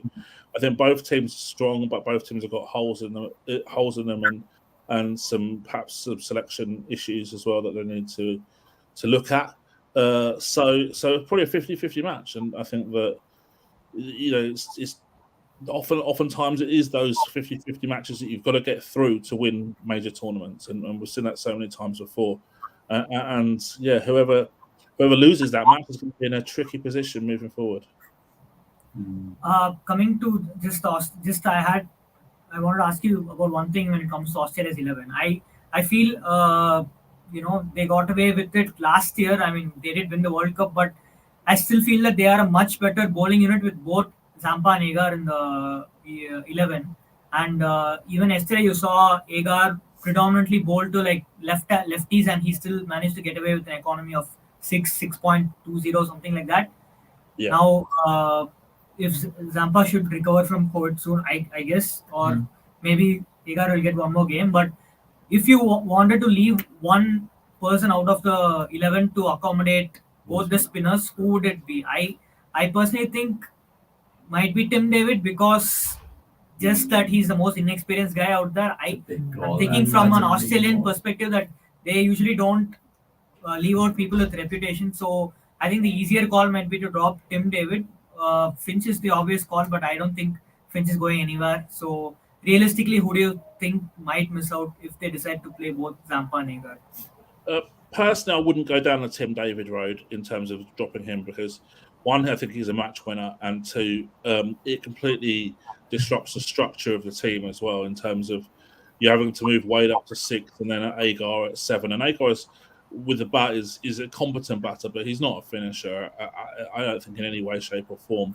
And then you've got Cummins at 8, and then a tail.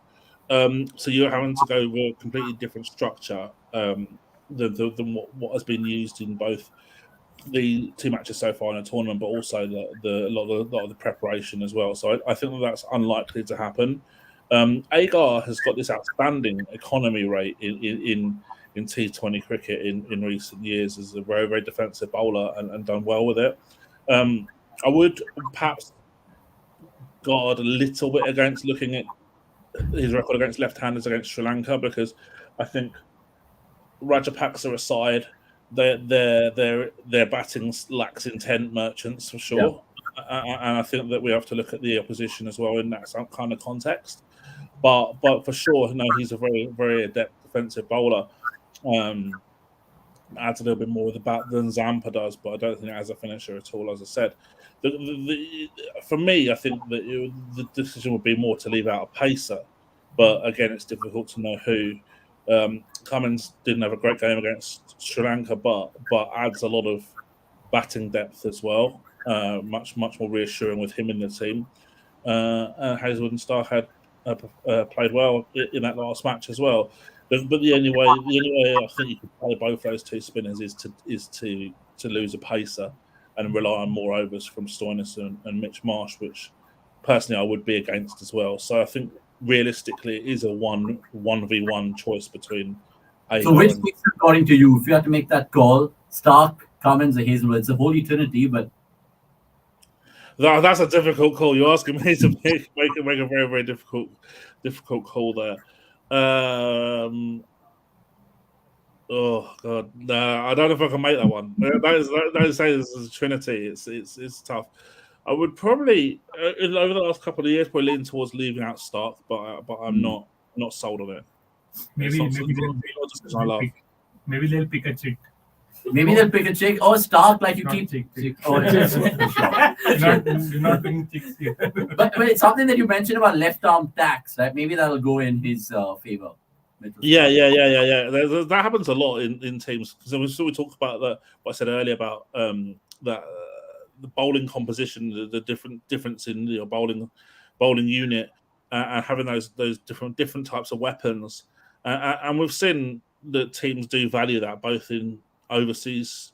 Domestic T20 leagues like the IPL, where left armers and left handers have consistently been overpaid for, and also in the international cricket as well, where teams are generally looking to try and structure up with a bit of variety in their bowling group. And Stark seems to have found this new role now that he's not bowling really in the power play. And both the first two matches we saw him bowling in the middle overs, and to his credit, he actually did well in curtailing the run rate. And I think we even saw in the 3-match series against England where Finch didn't really use him as a power play enforcer like you expect Stark to be. And I'm not sure how much it has to do with this kind of dwindling numbers up front in the last couple of years. It has not been very good. So is it like a last resort of like, okay, you're not good in the power play anymore, we have to have you in the team, so we are keeping you here? Or what do you think is the reasoning behind that call? Because Australia, I think, are now genuinely struggling to take wickets up front. Even if we saw in the England series as well, and in the first 2 games as well, they've not done much with the new ball. There's a lot of pressure on Hazelwood. So what do you think is happening? And in that warm-up against India as well. Well, I think players evolve, and so you might start your career as a power play specialist, and then ultimately you build up more skills, and you end up becoming a death bowler or something like that. And the game has evolved as well. So what we have to remember with Mitchell Stark is that he hasn't played a domestic T20 match since 2015. So 7 years he hasn't played, and the last game he played was in the IPL in 2015 domestically.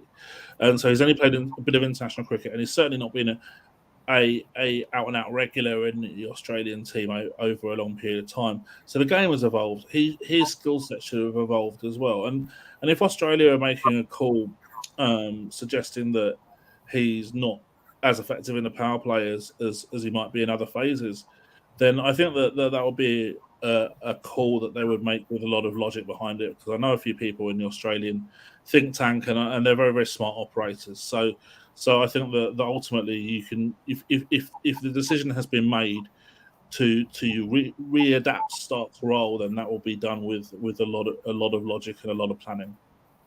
Okay, so what is that one, or you can point out at weird tactics that you've seen thus far in the tournament, which is more puzzling? Yeah, which is more puzzling for you?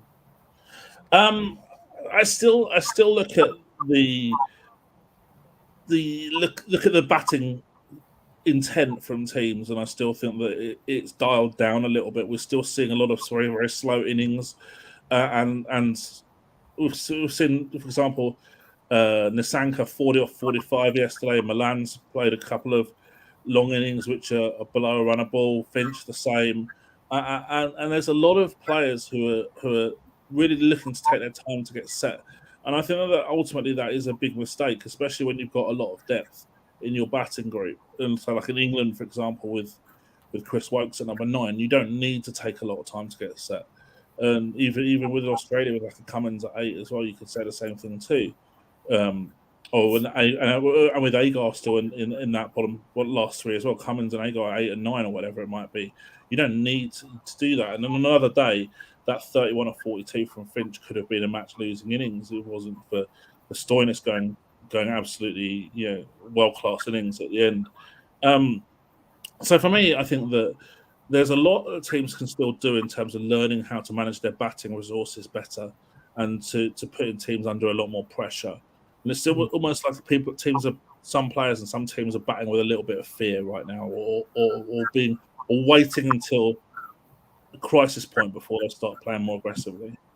Yeah. Would you call it reactive after the set of games that they've watched and they've seen a lot of low-scoring games? Do you think that's reactive, or is just that they're not batting to their potential? A bit of both, probably. So I saw in the last World Cup as well that a lot of teams did take a similar approach. So I wouldn't say that it's completely reactive. I would say that it's a lot of it is premeditated. But it's easy to look at a few matches and say, "Oh, our conditions aren't easy." The thing with Australia, though, we do see a lot of grounds which are fairly low scoring and with big boundaries. But by the same token, these efforts that below a run a ball after 30 or more balls is just completely unacceptable. Even on 100-meter boundaries, it's not good enough. Yeah. So Dan, just one last technical question before we just end this. You talk about big boundaries. Now, again, this is a technical question. I feel that if the boundaries are bigger, power play becomes even more important, because as a fielding unit, it's more difficult to cover all the angles, and that is where you can actually capitalize when the field restriction is on. And what I've seen from this World Cup so far is the team that have actually made a difference in the power play have actually gone on to win the game, just like what Ireland did to England in the previous game. What do you think about that? I agree. So you look at if there's big boundaries, then piercing the gaps and hitting over the top with only 2 men out, it has a lot more value than it might have in the middle overs where there's a lot of men out on your bowling spin. So you have to take advantage of the power play, and I found generally that in recent times in some major leagues, IPL definitely this is the case, and I also saw it a little bit in the 100 in the summer as well. Is that teams are still very wary about losing, the risk of losing, say, 3 wickets in the power play, and not going too hard. Even with a 100-ball format, I found that teams were looking to not necessarily go all guns blazing in the power play and try and get off to a really quick start. For me, that's all about your team structure. So 3 wickets down in the power play. Say you're 60 for 3 after 6 overs in your England, and you've got Chris Wokes at number 9. That's not really a major issue. If you're 3 down and your tail starts number 7, then that's a big problem. So and that's where we lack context, I think, in the when the commentators are always talking about teams who are 3 wickets down in the power play, they lose X percent of the time. They don't talk about how many runs you've scored out of the power play and how much batting depth you've got. So if you've structured up really with huge batting depth, you can get away with losing 3 wickets in the power play a lot more and then still carry on going. So there's caveats to this argument, and generally I do think that teams should look to go a little bit stronger in the power play. Yeah, and even in all the smaller grounds, you can actually cover the ground by hitting some sixes in the middle overs, which is not possible on these bigger venues. Exactly. I think with that, we'll just wrap the Watchalong. But it's a reminder. We'll just take that question from Hardik because it's an interesting one. 100%. It's been there plaguing our screens, and everyone's asking, maybe even potentially Dan right now, about this question. India versus Pakistan, the 2024 T20 World Cup, obviously, whether it's Miami or whether it's the Chicago baseball field, that'll happen. But the important question that Hardik's asking you, Dan, where do you see Virat Kohli bat? Open with him, or does he continue at 3? Does he even make the squad? Should he retire? Talk to me. Well, at this stage, he's going to be 35 or 36. So we don't know what his future plans are. Obviously, he threw some curveballs in recently regarding the captaincy, which I think at that time a lot of people weren't expecting. So you never know really what's in his thoughts in terms of the future. Assuming that he does play, I would definitely look to open with him rather than bat him at number 3. The reason being because, one, I think that there's going to be a vacancy at the top because I can't see Rohit Sharma doing another World Cup after this one.